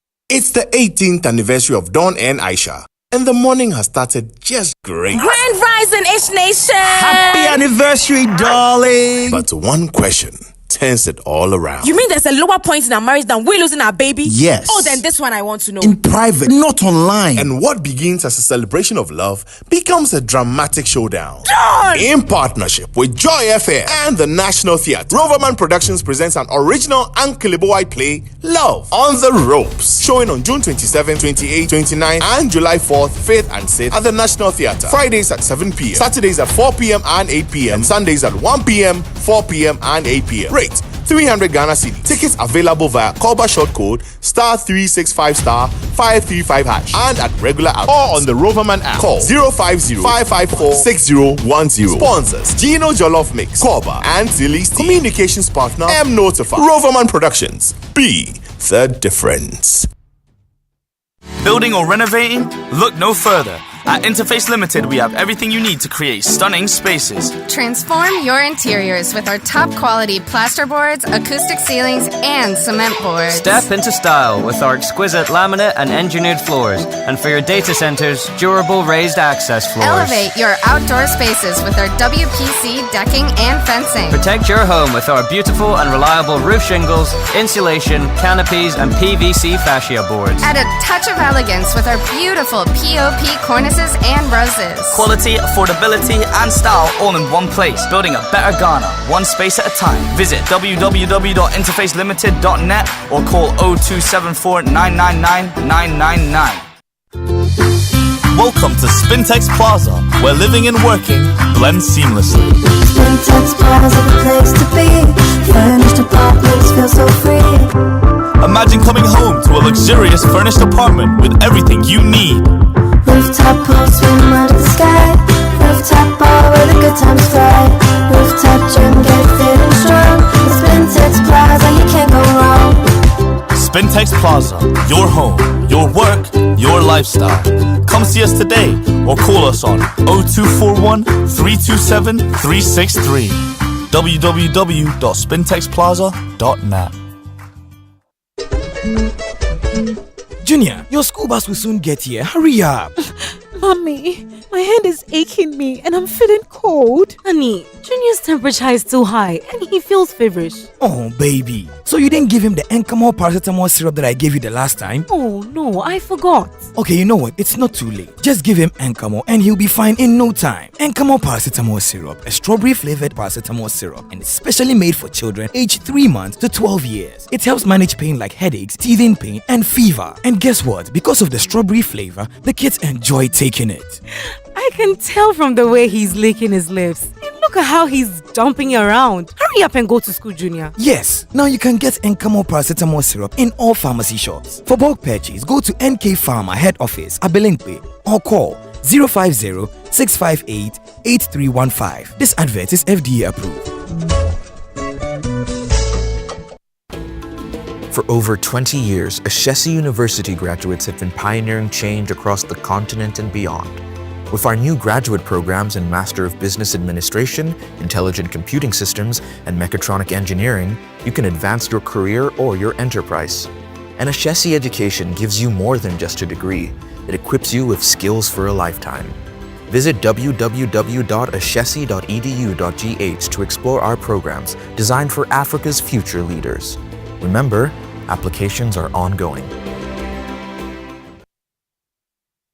Coffee in your cup and Joy on the set. The Super Morning Show is always the best bet on Joy 99.7 FM. Coffee in your cup and Joy on the set. The Super Morning Show is always the best bet on Joy 99.7 FM. Welcome back, and thank you very much for staying with us here on the Super Morning Show on Joy 99.7 FM. We still have the Honorable Seth Terkper in studio with us. We're going to continue, and this time we're getting into tax. Okay, we're getting into taxation, and particularly VAT. But first, looking for a little more in life without spending more. I get it, because every city counts, and that's why I want to share something that's really made a difference for me. The Absa Bapa account is designed for people like us, those who work hard and deserve more for less. And here's what I get with my Absa Bapa account: a free GH Link card, access to loans up to 50,000 when I need help, high interest on savings, free SMS alerts to check every peso I spend, seamless mobile and online banking, no need to join long queues, and many more. And the best part is, it's simple to open. If you're looking for more value, more peace of mind, and more control over your money, then Absa Bapa account is just the account for you. Open your account today and get more. T's and C's apply. Your story matters. Absa. And if you're thinking of going solar, if you want to keep your lights on even when the grid goes off, it's time to power your life the smart way with Optima Solar Systems, your trusted experts in solar energy solutions. From solar panel installations to lithium battery systems, solar water heaters, solar water pumps, and even solar powered CCTV, Optima Solar has you covered with reliable, eco-friendly technology built for Ghanaian living. And here's the best part: they don't install and disappear. They also provide ongoing maintenance and repairs, so your system runs smoothly all year round. And that's not all. They offer a comprehensive solar insurance package for you against theft, fire, flood, and other perils. And they have flexible payment plans available to you. So talk to them if you need it for your home, your farm, your business. You want to reduce your electricity bills, increase your energy independence. Call 030-396-0134 or 050-502-3472. Visit them online at optimasolarsystems.com and follow them on Instagram and Facebook at Optima Solar GH. Optima Solar Systems. The future is bright. The future is solar. And indeed, there's something exciting coming up this August. That Nancy Travels is also turning up the excitement as part of its 12-year anniversary of delivering unforgettable travel experiences. So get ready to see more, feel more, and also explore some of the world's most exciting destinations, from fun-filled family adventures in Dubai to the romantic getaways in Asia, thrilling escapes with some of your friends in South Africa. Just think about that, and that long-awaited dream you've had of making some trip across Europe. It's not just the travel, it's also an experience you'll never forget. So this is the time for you to take advantage of that exciting trip coming up in August. And call Adansi Travels on 0595 500 817. You can also reach them on 0531 008 550 or visit adansitravels.com to book your spot now. And let's make memories together this August. Adansi at 12. See more and feel more. Great. So Honorable Seth Terkper is still in studio with us. Before the break, we're talking about why aren't we doing these things? He said, we started piloting them and all. It's not time for us to expand them. Do I get the impression that something you're going to do because you're in there? When I say you are in there as an economic advisor to the president, liaising with all the other agencies, is that something that you hear is going to be done? You're advising that it should be done? It's something which I'm gratified if you listen carefully to, and the launching will be done. Some of the things that Guzi was talking about, it embeds some of the principles, which we were talking about domestic bond markets, this morning. If we need cities, and now we are able to do bitumen, there are contractors who are doing bitumen locally, because it's a byproduct of oil.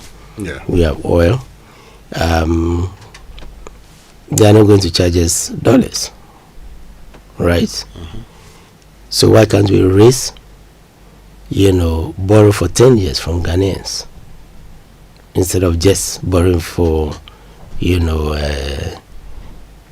months from Ghanaians, which used to be the case until Dr. Duval brought in the 3-year bond, 5-year bond, and then I had an hour of putting it on the stock exchange. You mentioned, Frankie, those were, we used local expertise. The banks provided expertise, local banks. Of course, in the case of Sunchart and Barclays, they had some people flying from London to help us to establish. So the idea is to harness the savings which are sitting in banks and whatever, turn the bonds into marketable bonds. When we say marketable bonds, when they were sitting in Bank of Ghana, and I used it there for 3 years, at the end of 3 years, or when it's required, then Bank of Ghana, through their OMO, open market operations, provided governments with the money, to pay maybe somebody who's a pensioner who has his savings and need the interest only, to be able to daily medical fees and the rest. But as you said, a lump sum. They made a lump sum. They didn't collect, they kept it there and they collect a portion of it because they know that, I retire 55, 60, I have maybe, God willing, 10 years, 15 years ahead of me. Right? So those are the funds which, luckily, we had another important structure. The pension funds, the businesses, private business, that took those funds in addition to SNIT, right, and put it on the Ghana Stock Exchange. So you see why it's painful for somebody when you do a haircut, simply because you stopped a very important principle from our history, from our HIPIC history. The reason we defaulted HIPIC, virtually, that's what it means. Only the debt was forgiven, right? It's because we couldn't repay. So we said, okay, it's in the Constitution. Only it says may. The government may establish a sinking fund. I didn't coin the words. It's in the Constitution. So we established a sinking fund. Because when you develop the domestic bond market, and we were 3 years, by the time it became very active, we were 3 years from retiring the first sovereign bond. And we were paying all the interest. So we started putting oil money aside because the provision is the PRMA. We would have defaulted in 2017 because you would have needed to cough 750 million. The alternative to the default is to borrow again from maybe you move to junk status, so somebody provides you the money but it's holding you, So we put in a repayment account. Winston, I am alive to Joy FM, and let me use multimedia. The astuteness with which it has expanded. I say that because I sat in this studio, which is now completely different during the VAT. If you go to archives, you will see I was here with here. But I don't think the owner who invested his first, money, right, continued to depend on, that business to bring the money. You borrow, you do a studio. You think that if you don't repay, you can go back and borrow? Business. Same with school fees and the rest, households. Right? So why should it be different for government? So we set up a repayment mechanism. This is why, frankly, it didn't make sense, excuse my language, for us to default. Because we're doing well. When we set up a sinking fund, we had used 350, approximately, I think 36, of our own oil money to pay down the first sovereign bond ahead of the schedule. We had 250 million because they stopped dollars, yes. We had, because the revenue into the PRMA is dollars. We had 250 million left, approximately, in the sinking fund. The last government, 200 million, and I've said this, and not contested. The 200 million that was used, we refinanced another 200 using the World Bank guaranteed bond, which today we defaulted. And see why we cannot go to the World Bank for another guarantee. They guarantee the partial risk guarantee, the loan. So in order we can straighten out the savings spine loans, the subsidies and the rest. We stretch them out 15 years because we promise that we now have a debt repayment account. We are not going to wait. On October, I think it's 4th, right, which is the 10th anniversary, 2017 to 2017. It is that money that was used to pay off the balance of the 200. Right, because that is the essence of the refinancing. So it's not like it's only the NDC that benefited from that initiative. The county administration did. And remember the stabilization fund and others. So why stop it and default? You see where people talk about pain? Because they believed, right? And I heard in your interview, the clarification that, my investment was not even in the domestic bond. It was in the sovereign bond. Yes, the 2015 bond, the second one we did, we started to trade it on the Ghana Stock Exchange. And Ghanaians bought. I don't want to mention other names. They bought a bond, which gave the confidence. And in fact, by the time, our domestic bond market, was impaired through non-payment, at a point in time, I don't say at the time we default, at a point in time, about 60% of the bonds that we're holding were actually from non-residents. That is when we say non-residents, people who are not living in Ghana, and they bring in dollars, right? And then you have to pay them dollars. You have to put, so you need a debt repayment account, because they are not putting in it permanently. You say 3-year bonds, they may come back, they may refinance, but they may want their money. You see, this is how you keep the market, going. But we defaulted in all of these things. So that is where, coming back to your point, yes, we need to learn from what was good, and bring back some of this. So most of the financing which Guzi was talking about and the rest, that discipline has to come. That discipline has to come as Ghanaians.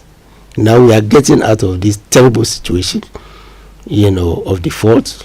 If the fund agrees that it may be time to bring back, the domestic bond market, the ratings seems to justify it. The very ratings we are talking about. I heard you talk about Jeff Sachs and the rest. By the way, Jeff Sachs was the one who introduced me to consulting at HID. So I'm saying that we need to develop things that work in other places. We need to develop them. So you heard Gucci talk about the GIF, Ghana Infrastructure Investment Fund, which together with the Exim Bank was one of the initiatives of President Rawlings. Look, Ghana cannot continue attracting even foreign firms, right? Like the battle in the US. China started exporting. They didn't have the technology. By the point that they started exporting vehicles, Korea, into the US, until they virtually became so efficient. Now Trump is sitting back. At a point in time, some of the vehicles that have been assembled and others here through AFCTA, we should be able to export to other African markets, or back, if they are really standard, back to China. We have a huge population.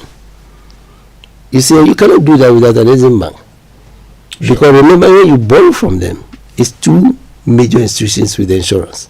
The insurance is Sanoshua, like our insurance, corporation, and CDB, which, by the way, was going to do what Guzi was talking about, the multimodal. The CDB loan, remember, 3 billion. Yeah. Yes, it was to do the multimodal, part of which Sano Hydro used to do. Remember, we were going to do the docking size, right, on the water lake. The reason for the docking size is that, the people who live along the lake, like the schooling thing we were talking about in the north and recently, school children use the lake to go to school. Why don't we make it safe? Yeah. Right. Market women take boats and the rest. Sites, I was in Dambai on Thursday. Dambai doesn't have a proper docking site. Absolutely. Not even I know because you're part of the one CDB. drop of concrete. Yeah. And because the docking site is so bad, the landing gear of the pontoon there has been damaged. Exactly. So Thursday it worked. Friday, Saturday, Sunday. As of yesterday when I checked, it wasn't working. And hundreds of cars use the place every day. Hundreds of. And that means comments is installed. You see, so these are the things Guzi was talking about when he talked about the water basin. These are in the 7-year development plan. When I mentioned 7-year development, you know what I'm talking about. Yeah. That's the dream of one person, right? And his team, obviously. So Guzi was saying that, many of the things that we experimented, and which now hopefully Ghanaians will feel justified that we were right that the government was justified in introducing them. We can build on it. It's time to build on it. And then we can all now that we have defaulted, if we come back into the domestic bond market and luckily into the external bond market, because you need a forex. You set aside forex. Yes. Hopefully. Let's talk about tax. Let's talk about tax because what we're talking about. That's what it pays the loan. Yeah, that's what pays the loan. And because we have to. I mean, the average Ghanaian, when you talk to him, is telling you, "Oh, but I pay too much taxes." But we do. They tell you they pay too much taxes. This is true. They ask the question, why is it that every time we're finding ways and means of bringing indirect taxes, why are we not able to focus more on the direct taxes? You earn, you pay. Honorable Terkper. Even the two taxes. Honorable Terkper introduced some DESLA related taxes. We'll come to the rationale for some. We'll come to the rationale, but it's not just the average Ghanaian, because they as we were, I was explaining that some are exempted, some pay 5%. Maybe this is a segue. The income tax. Yeah. Some pay 15%. Some pay. As your income goes up, it means that the state has invested in you one way or the other. Whether you do business, you use roads, you do other things, so you pay more, right?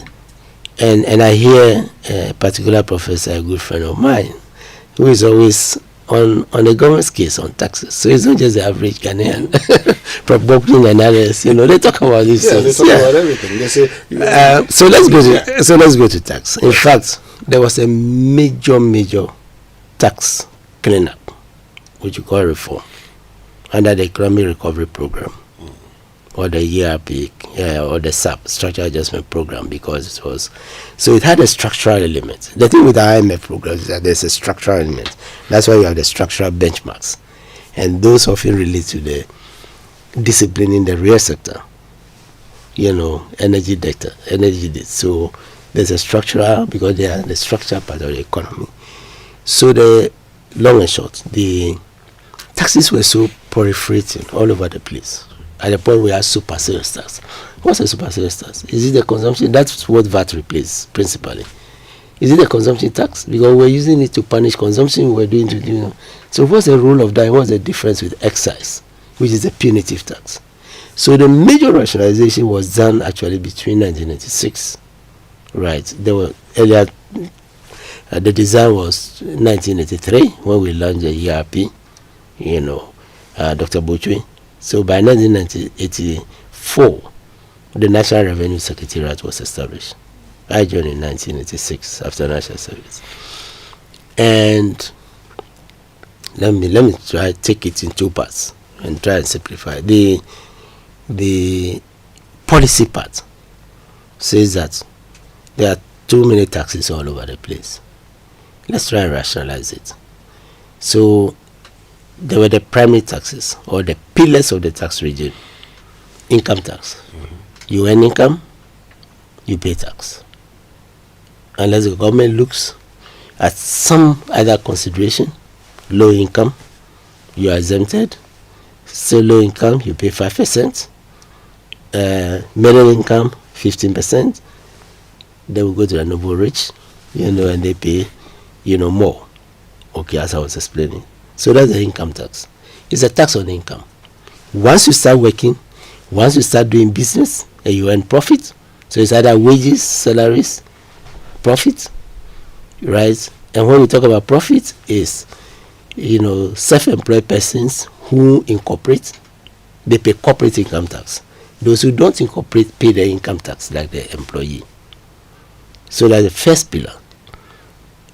So it's broad. Income is income.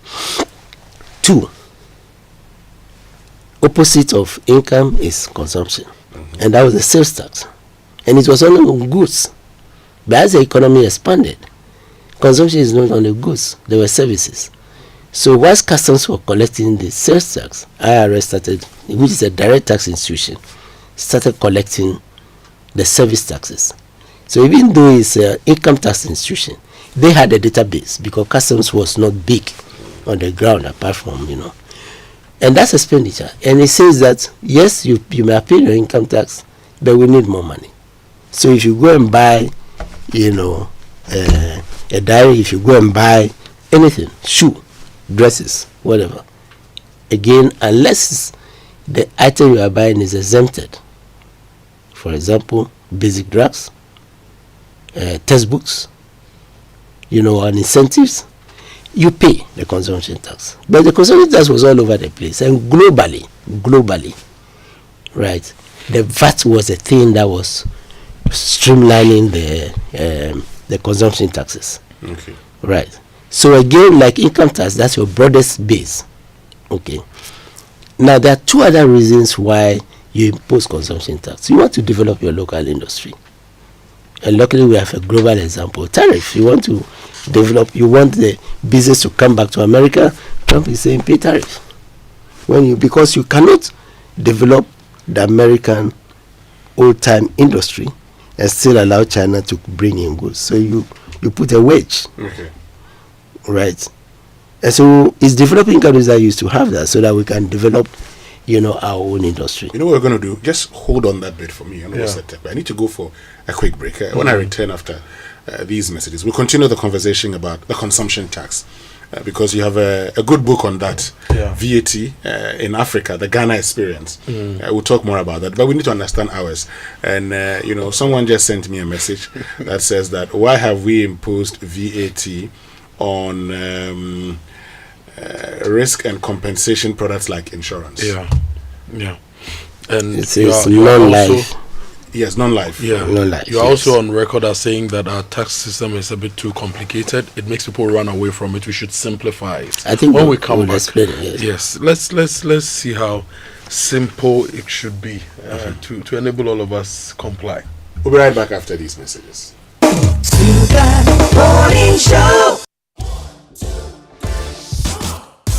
Are you 16 to 27 years old? Employers aren't just after degrees anymore. Stay relevant. Apply to DTI, Ghana's top TVET institution. We offer cutting-edge programs like precision welding and fabrication, design innovation and entrepreneurship, with hands-on training to prepare you for real-world challenges. Join us and succeed in industries like manufacturing, construction and technology. At DTI, you'll learn by doing in a supportive environment. Be inspired by success stories of TVET graduates thriving in diverse fields. Visit dtiafrica.com or call 054-169-3534.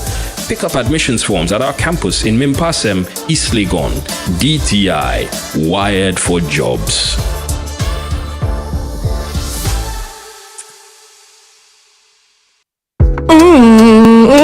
You don't hear about the Star Assurance 40 Reasons to Smile promo. Star Assurance is 40 years. And to celebrate this milestone, they are rewarding clients who buy or renew their existing motor insurance policy with amazing prizes. Every quarter this year, lucky winners stand the chance to win cash prizes of 10,000 Ghana cedis each, and the grand prize, an exclusive all-expense paid trip to enjoy the luxury of Dubai. So you mean if someone insures their saloon car, 4x4, motorbike, or any other vehicle, they stand a chance to be a winner? Exactly so. To participate, simply buy or renew your existing motor insurance policy with Star Assurance, and you are in. Akosia, thank you so much for sharing this with me. I'm driving to the nearest Star Assurance office now. Call 030-2751-333 to talk to us, or visit any Star Assurance branch to buy or renew your motor insurance policy. Star Assurance, your solid partner. Terms and conditions apply. This promo is in conjunction with NLA on the Caritas Lottery platform.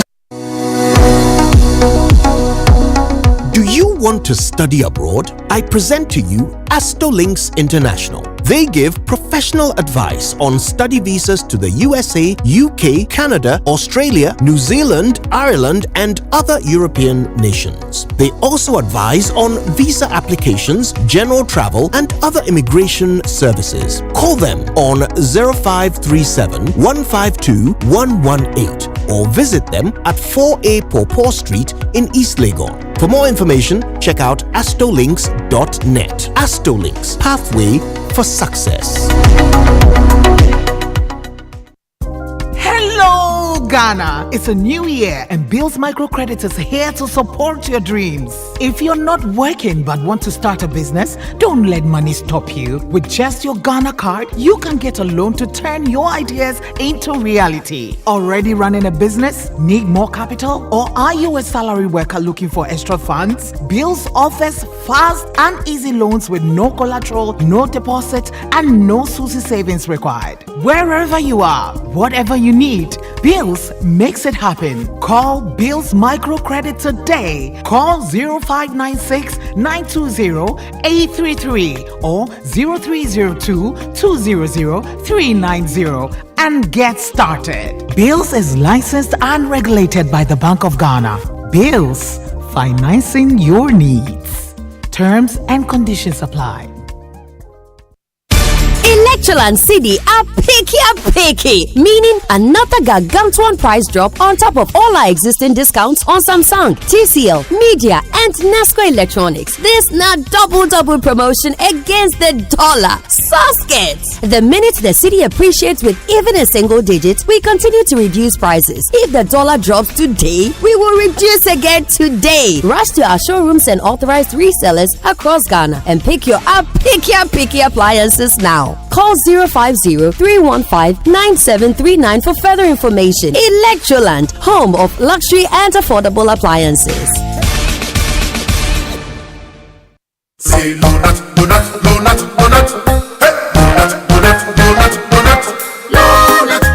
donut. Then come cotton donut. Malaria syrup donut. Everybody follow not sa malaria. A 3D till no not now. Malaria chill. Popo. What will it be? I want the donut. A dabako. Donut. A damienu. Donut. A damiensa. Donut. Malaria syrup donut. No. Donut scatter malaria. Lonat ide scatter malaria. A quality product from Blaze GVS Pharma. Yenshishemu hu se malaria wa umojam ansana wanum Lonat. Na nam yensechi na malaria no daso wo ho a ko hu dokota. This advert is FDA approved. Coffee in your cup and joy on the set. The Super Morning Show is always the best bet on Joy 99.7 FM.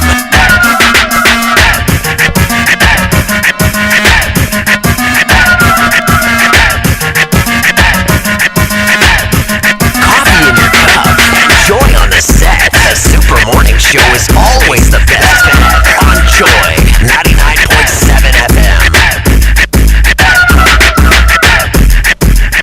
Oh, how I wish sometimes you could hear the conversations off air. Anyway, we still have here on the Super Morning Show on Joy 99.7 FM. We still have Honorable Seth Terkper in studio with us. We're talking about tax, okay?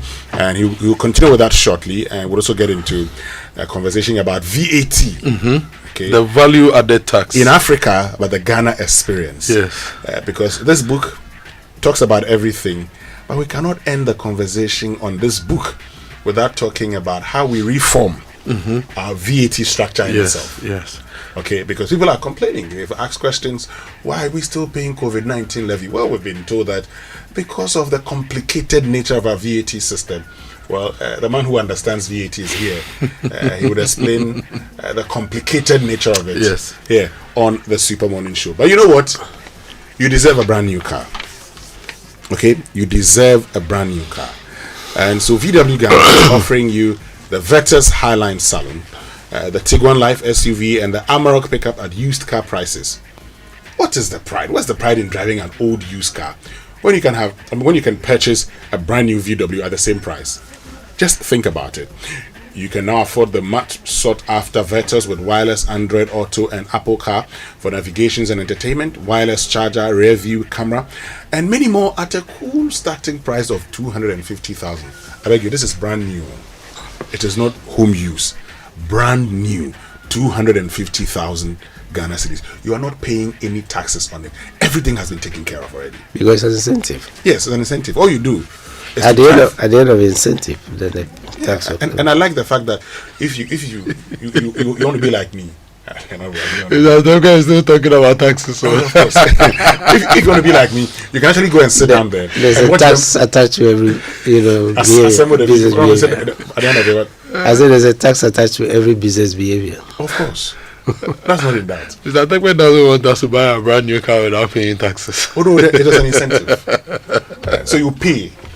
Okay. Yeah. The incentive is to drive Ghanaian business. Yes. But otherwise, it's to drive Ghanaian business, but if at the end of incentives we keep it, then the tax system becomes less equitable, less fair, which I think we all learn in economics. I know where Honorable Terkper is going. But with that equity conversation, people have had issues with you because they say that the equity conversation is mostly left in articles. You write articles on it. In real life, it's not implemented. So it is. Let's leave that. Please hold on. Let's buy our car. When we finish, we talk tax. I know where Honorable is going. So, just 250,000 Ghana cedis. Now, take advantage now. VW Rise and Thrive. Drive VW, drive Ghana. Harry Wild stock last. T's and C's apply. Call or WhatsApp VW Ghana on 0257956688 for more information about the range of models: Vertus, T-Cross, Tiguan, Allspace, Terramont, and the Amarok pickup. This one has no direct tax component, so Honorable, please listen to it. If you're a graduate from the University, Polytechnic, College of Education, Nursing, Midwifery, or you've completed senior high school and you're looking for the opportunity to study your dream course abroad, you can do that in Australia, Canada, UK, US, Ireland, New Zealand, and more. Now, these countries have excellent reputation in teaching and research, and you can work part-time to support your studies and get up to a 4-year post-study work visa when you complete successfully. So when you start working, you pay taxes. Okay, so there's a tax component to this. Actually, in the US, if you get a US scholarship, right, in under certain circumstances, you have to file. Oh no, this one you let it go.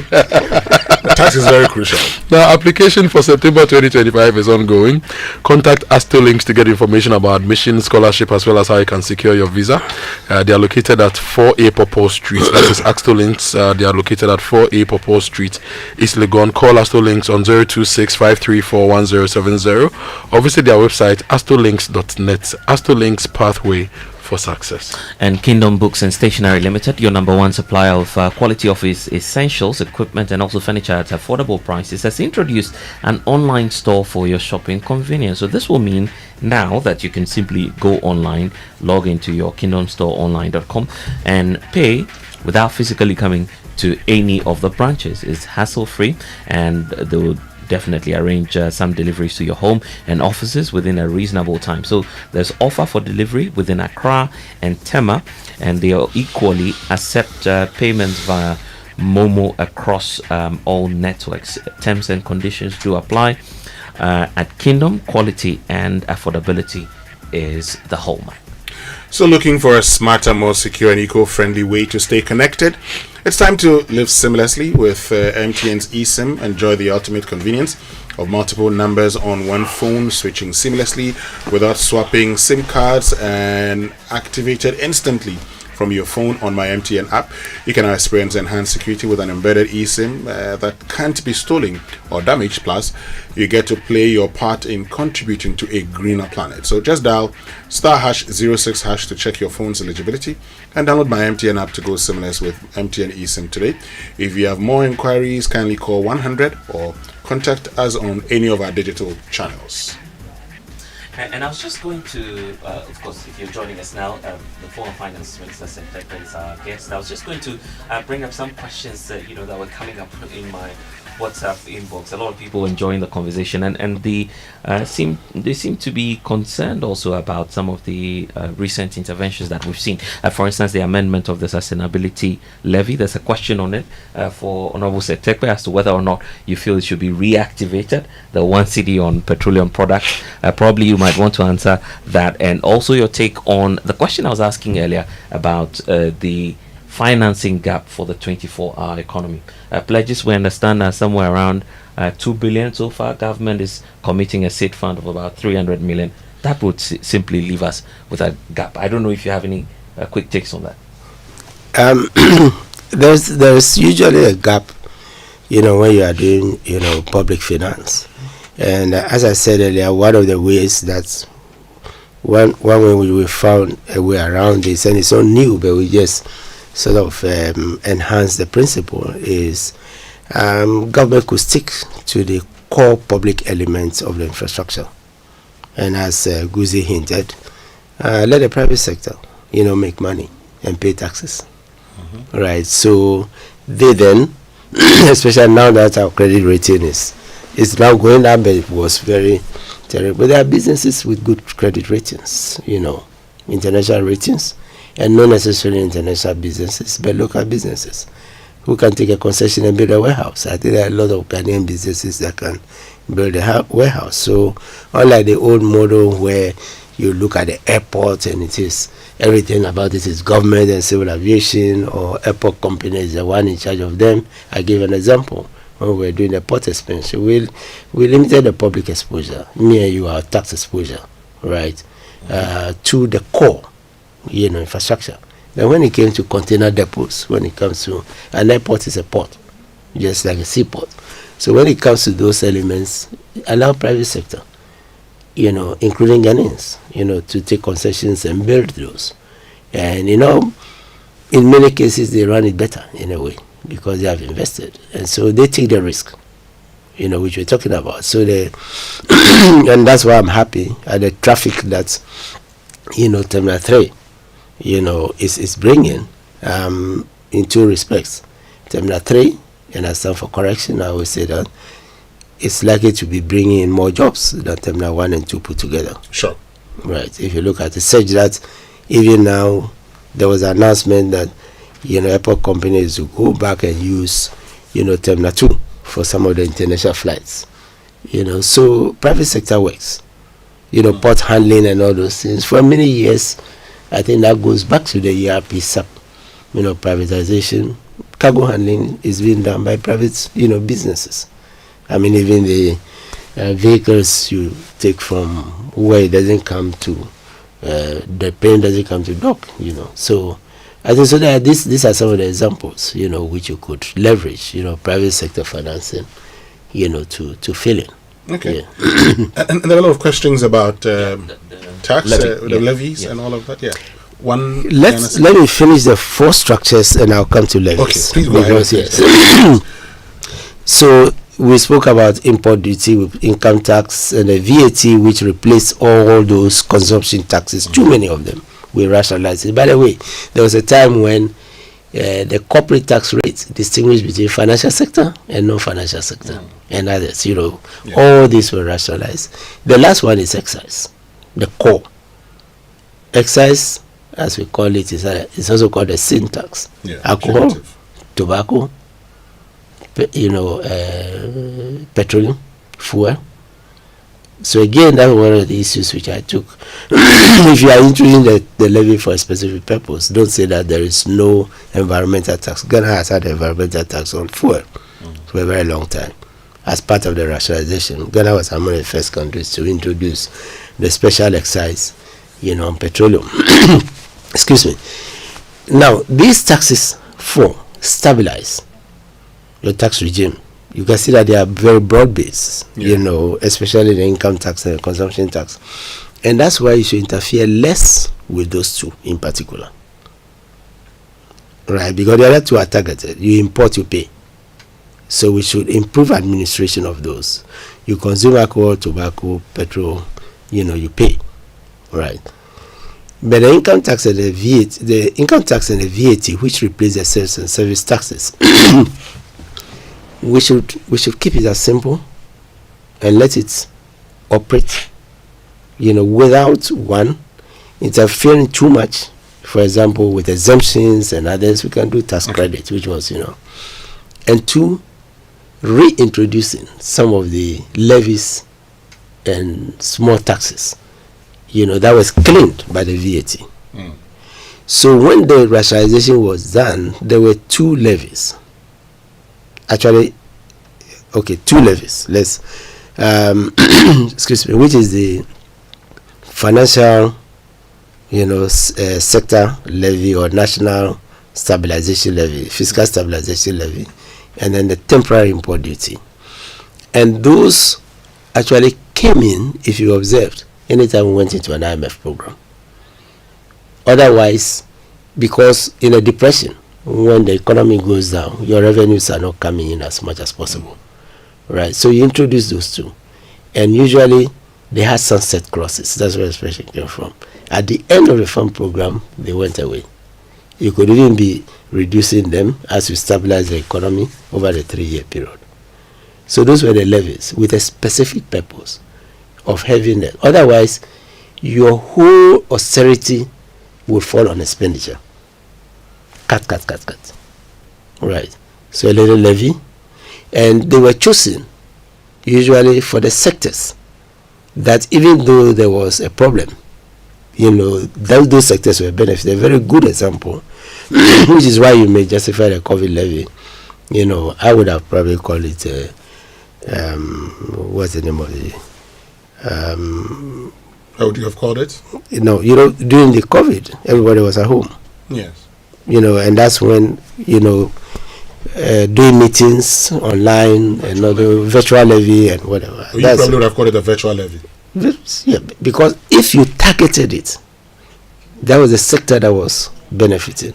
Momo was also benefiting because people were not allowed to go out to do. So you look at the sector. But some would say e-levy came. Yes. So e-levy also came. No, e-levy came later. Later. But you would have probably looked at, the COVID-19 levy and probably said, well, that's more like a virtual levy. Some would also argue that, we all knew the impact of COVID, so that would make more sense. Let me talk about this in the context of expanding the tax base. Go ahead. So those two taxes were introduced. So the sectors that are doing well, right, you introduce a tax because in all probability, even transportation, the income tax and other from transportation went down during COVID. Why? Because movement was restricted. So you bring in to augment your expenditure and then you take it out. Now the problem with the COVID levy was that it came much later, right? And blaming everything on COVID. There's a fact that we receive a lot of money for COVID anyway and all that, right? But it didn't lapse at the end of COVID. Unlike the other, taxes. And when you do that, then it takes a permanent feature. So you would have preferred a sunset clause to say, at the end of this. Which is why the ESLA was supposed to have a sunset clause. The only reason we didn't fix it was that we didn't know the strength of the ESLA.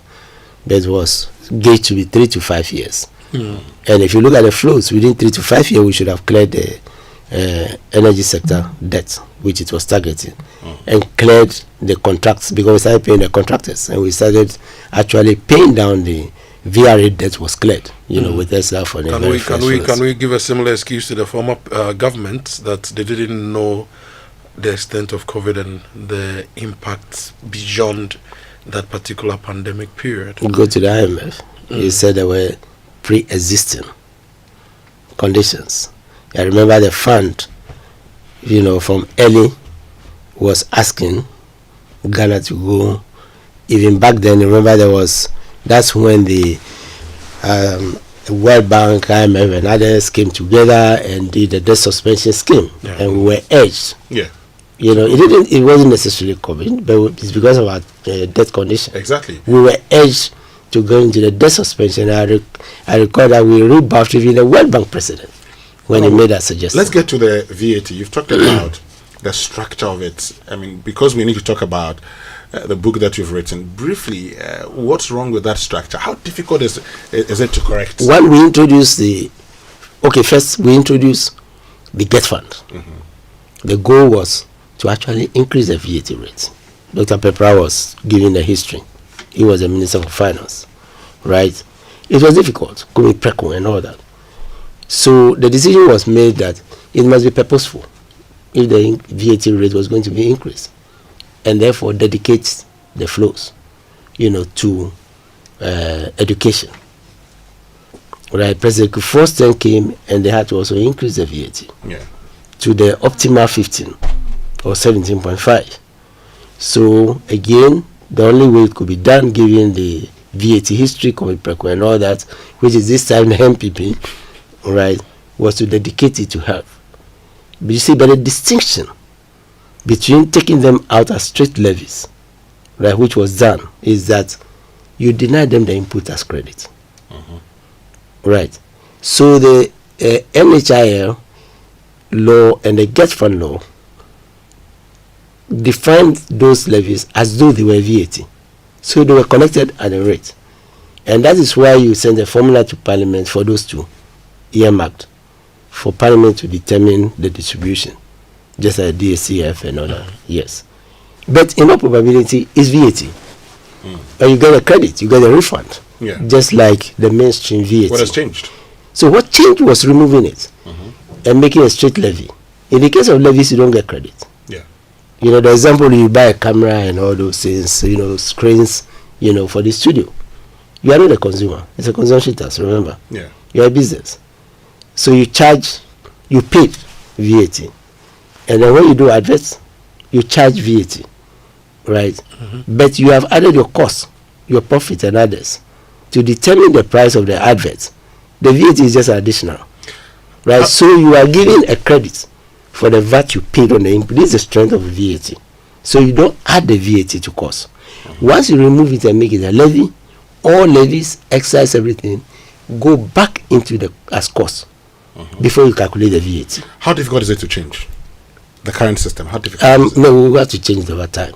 That's why you have to. Why over time? How difficult is it? Because that's our experience.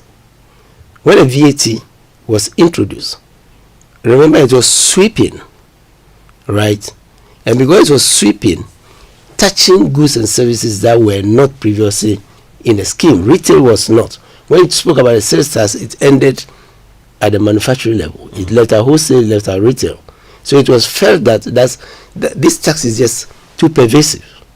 So right? Over a period, over time, over what time? Usually is 2 to 3 years. You should 2 be able to 3 years. Yeah, because you are removing a revenue handle, however inefficient, and then you are improving the BAT, right? And so you are replacing the revenue first. Before, once you've simplified it, you have the goal. Sometimes it can be like 18 months, 1 year, because we have had the experience and the VAT. We don't have to go to 3 years, you know, because we have implemented.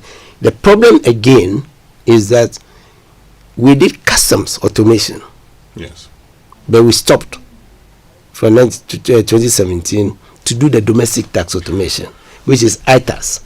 So if you introduce ITAS, remember the example of I gave of multimedia claiming back the tax because they are not the consumer. The importer is not the consumer in most cases. If you are a consumer, you pay, you know, the import VAT, and that's it. Case closed. The businesses have a right to claim it. Now, how do you check when I claim 120 instead of 100? Right? One way of improving it and filling the gap is to automate the domestic tax system. So when you file and you claim 120 instead of 100, your customs return using your tax ID number or your national ID number or your business number, we pull that information for audit purposes to see whether, you know, so that takes us into the administrative element, right? Okay. Which was also streamlined. That's the creation of the National Revenue Secretariat, which was an Ministry of Finance at the time, but autonomous and vested with more operational powers to do the reforms. Remember, we took IRS and SEPS. The history is, you know, a short version is here. And we created IRS and then SEPS to replace the Income Tax Department and the Customs Department under Ministry of Finance. And the purpose is to give them more operational powers. We often say that even our US IRS can challenge the president. That's the power you are giving them. Honorable Terkper, yes. There's a message here. I used to ask this question. That says 2.5 NHIL, 2.5 Get Fund, 1% COVID levy, total 6%, and it's added straight up to the net cost before VAT of 15% being applied. This makes it real VAT to be about 15.9% and not 15%. Are they going to do something about it? You say it the VAT to the listener, the VAT rate ended at 17.5. It was 15. 10 plus Get Fund 2.5 plus NHIL 2.5, 15. Yeah. Then we wanted to beef up infrastructure. Remember, so when it was increased to 17.5, the entire amount is dedicated to infrastructure, Ghana Infrastructure Investment Fund, which Guzi was talking about. That's part of the source of the funds. Now, what you did by removing it, yes, but it cascaded because you took out the credit you took out, and then once you didn't, close down COVID, you didn't close down all the other levies if they had a purpose, right, ad hoc. Then the rate actually is about 22. Yes. Now, so what you are doing ideally is to bring the VAT rate back to 17.5. Okay. Right, and the fund talks about maybe 20 first, then 17.5. That within the 12 to 18 months, let me put it that way because we have the experience. When you put in ITAS and whatever, you should be able to bring it back, and you should be able to give the credit back to, businesses and a refund for those who export. So let's talk about the book. Let's talk about the book. I mean, let's talk about this book. Tell us about VAT in Africa, the Ghana experience. I've been going through. I like the history and everything of it, but tell us about the substance. Is actually the larger part of the book, but we wanted to make Ghanaians like the listener I think understands the VAT. You read the book, you will see some of this history. You see some of and we quote every amendment that was made to the VAT Act. I've seen that. Yes, and the target group is businesses, obviously, accounting firms, and the rest. But I also teach, right? And so.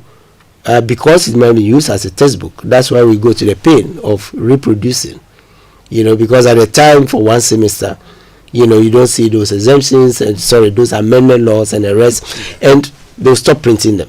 So we reproduce them for people to see what is the act that changed this, all right? And then we have a standard table that shows its implication. Yeah. Because if you bring in a levy, we add it. So towards the end of that policy section, we reproduced about 13 levies. And we added them, show the effect of adding them and not adding them to the VAT. And I tell you, now the other thing we have also is a graph, which shows that despite all these levies, right, our VAT, and the fund has proven it with our own study, did not result in an increase in revenue. In real terms, no nominal. Okay. As a percentage of GDP, it didn't. So where can we get this book to buy? Preliminary is available, EPP, the university bookshops, and a few others have already started asking. One online company has already put it online, so in all probability, if you Google, you will see just as the Facebook. The first book is more international, so it hasn't got a Ghanaian and African experience. But with time, our goal is to put it on Amazon and others, so yes. Because Mark Bedouabaji of the Ghana National Chamber of Commerce and Industry is the one who sent the message. He says, Massa, where can we get the man's book to buy? So Mark, you know where you can get the book to buy. Yeah, but the other question is, what taxes will I pay when I buy your book? To the extent that textbooks are exempted, but the appropriate authorities will have to classify it as such, and then maybe it will be exempted as a textbook. Otherwise, it will be like any other book, and you have to pay the VAT. Thank you so much for joining us this morning. But before you go, where do you say we can get the book again? That's very important because people are saying this one is. I think the first one, general course is online. Okay. Thomson Reuters website. But this will be available. It's already available. Legon Bookshop and various universities are asking. I gave copies to my alma mater, University of Cape Coast. Okay. Yes. Business school is 15 years. I was there too, so we have something in common. Absolutely. Are you a custodian? No. They didn't go to Kivas for far. They're not there. I reserve my comments. I was going to say something, but I reserve my comments because you are here. Okay, so the UST and which now do KNUST, others who do business, education, tax, it will be available. I believe that other bookshops will start. Yeah. Selling. If there's a vendor listening to us, they can, contact, Joy FM, and then we would pick it up. We'll pick it up from there. Yes, for those of us who are show them, students of taxation, tax, we love these books. We'll read them, and I'll get back to you, Honorable Seth Terkper. We'll have our little conversation. Thank you very much for joining us. You're most welcome. It's always a joy to be a joy. It's always a joy to be a joy. Thank you very much. We'll be right back after this message. When I wake up in the morning, I brush my teeth with Kale Charcoal toothpaste. This gives me confidence all day. Anytime you meet Amma, don't be surprised I smile showing my beautiful white teeth because I don't have cavity thanks to Kale Charcoal toothpaste for its natural charcoal properties. In fact, we are like twins. I can't go without my Kale Charcoal toothpaste. That be why I dey use Kale Charcoal toothpaste morning and night when I dey go bed safe. It dey make my teeth white when it dey comot every scent from my mouth inside. My confidence level they go up, so I dey show my 32 teeth all. Introducing the Kale Charcoal toothpaste, formulated with activated bamboo charcoal powder, ensures whiter teeth and removes bad breath. The strong natural property of the activated bamboo charcoal removes bacteria, absorbs surface stains on our teeth caused by coffee, wines, and tobacco. Welcome, Kale Charcoal toothpaste. Kale Charcoal toothpaste, Sankofa Yenchi. Kale, happy smile. This advert is FDA approved. FPAC is effective for headaches and relieves the symptoms of flu, colds, and catarrh. FPAC blows away the pain associated with sore throats. During and after a hard day's work, FPAC relieves you of body pains. After the day's sports workout, FPAC helps the body to control the aching muscles. FPAC is effective against feverishness. FPAC reduces body temperature associated with malaria and other fevers. FPAC is effective against rheumatic pains. You can find FPAC in all pharmacy and chemical select shops throughout the country. FPAC is not recommended for children less than 16 years of age, ulcer and asthmatic patients, pregnant and lactating mothers. If symptoms persist for more than 2 days, consult your doctor. FPAC blows your pain away. FPAC Junior follows in the tradition of FPAC tablets, a trusted friend to relieve your child of pain associated with teething, catarrh, cold, and fever. The good that FPAC does for you, FPAC Junior does for your child. FPAC Junior is for children between 6 months and 12 years. FPAC Junior blows your child's pain away.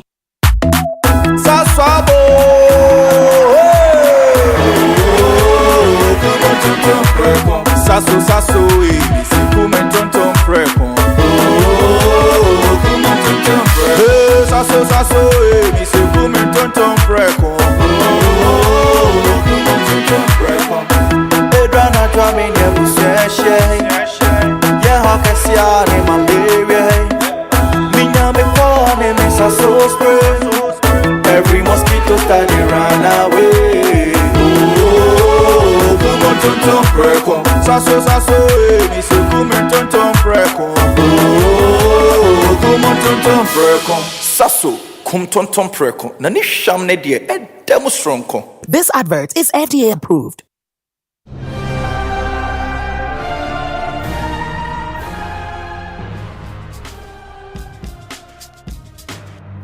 Hello everyone, it's me again. I know you can't wait for the Joy Sports Invitational Tournament 2025. Well, I've got some good news for you. Registration is open. You need to be seen, you need to be heard, and you need to compete and win in this year's edition of the Joy Sports Invitational Tournament coming off on Saturday, August 9, 2025 at the University of Ghana Stadium. Registration is very simple. Call or WhatsApp 7 on 0540-106466. The Joy Sports Invitational Tournament 2025, powered by Joy Sports, the thrill of the game.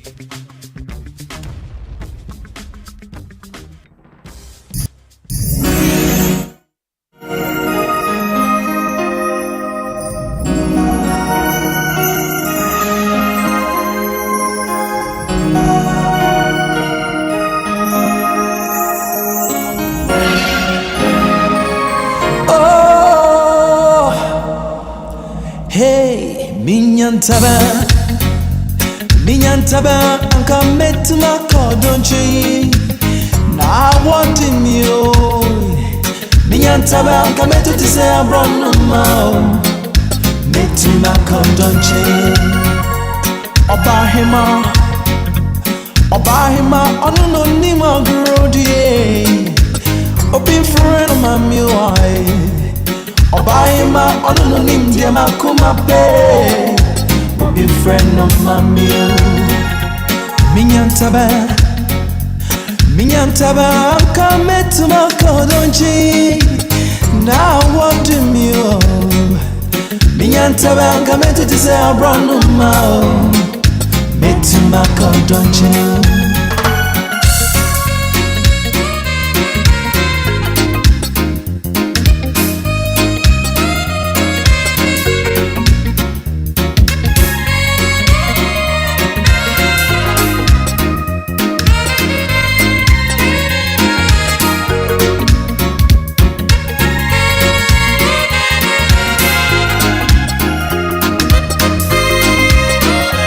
So live here on the Super Morning Show on Joy 99.7 FM. But you know what? You have to be at the National Theatre this weekend because Love on the Ropes shows on the 4th, 5th and 6th of July on their wedding anniversary. Their fighting gloves were laced. Don, a retired boxing champion turned politician, has spent years guarding a secret that is potent enough to destroy his marriage. But Aisha, his wife, is a bold, brilliant influencer of Ish Nation, a social media sensation who wants the whole truth from her husband. And she wants it live on her podcast with thousands watching. What begins as a celebration becomes a celebration of love, becomes a dramatic showdown. So it's on Friday at 7 p.m. one show only. Saturday 4 p.m. and 8 p.m. two shows. Sundays 1 p.m., 4 p.m. and 8 p.m. three shows. Rate 300 cities. Buy your tickets for the shows on Koba short code *365 *535 hash or on the Rover app or via Roverman's website, rovermanproductions.com, or at the usual outlets. For inquiries and large purchases, call 0505 546 010 or send a WhatsApp to 0505 546 030. You can also follow us on our social media platforms. Buy your tickets now. Love on the Ropes, sponsored by Gino Jollof Mix, Koba TDST, and communications partner M Notify Logistics Movers. Roman Productions, be the difference. You know, there's a business in East Legon that transformed the Lagos Avenue. Mm-hmm. Most people in East Legon and around Accra, if you see the nice cars they drive, they buy from there. That is Erata Motors. Sharp. And today is the birthday of the CEO of Erata Motors and Erata Hotel, Mr. Eddie Ankoma. It's from your friends at the Multimedia Group. We wish you God's blessings, a lot of favor, good health, and everything you wish for. Mr. Eddie Ankoma of Erata Motors and Erata Hotel, East Legon, happy birthday to you. And Blessed, it's back. The Joy Sports Invitational Tournament is back. This year is on the 9th of August at the University of Ghana Stadium in Legon. So get ready for a packed day with thrilling corporate sports action. This year we've got it all from the swimming, table tennis, 5-kilometer race, masters, 50-meter dash, CEOs, penalty, football, mixed relays, volley, draft, and so much more. And if you want to register, call or WhatsApp 0540-106-466. That's 0540-106-466. Or visit the Joy FM front desk. Mark your calendars. Is on the 9th of August at the Legon Stadium and the Joy Sports Invitational Sports Tournament. We are all playing for peace. I'll be doing the 50-meter dash with Winston. Yeah. Yes, and Fentu, but we'll give Fentu a 25-meter lead. Let's do 400 meters. It's a wrap on the show. My name is Kojo Akoto Boateng. Winston Amoah. And I'm Blessed Sogah. Have a great day.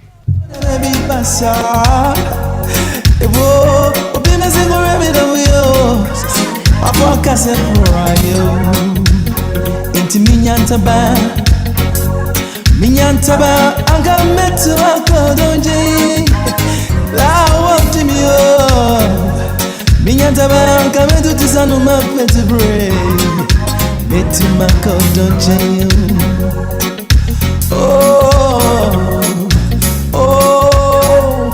Oye kumakono Oye mama dani ohe Apwa oha wantabai Nasu otwa onko surwe Amka metu makodo jenyu Oya ya dambo oya kumakono Misem suzubere Akami trimo O mama nami yenode Kwa akonkwe yenye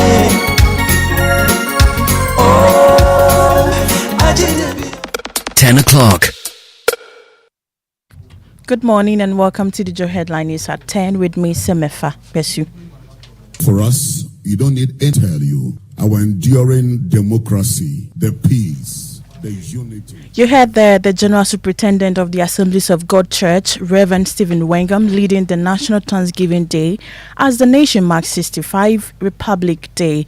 The event is being held in all 16 regions of the country. Cardinal Peter Appiah Texan from the Vatican, who will deliver the keynote address, says he's delighted to lead the Thanksgiving service. I'm very glad to have been able to respond to the President's invitation to be here.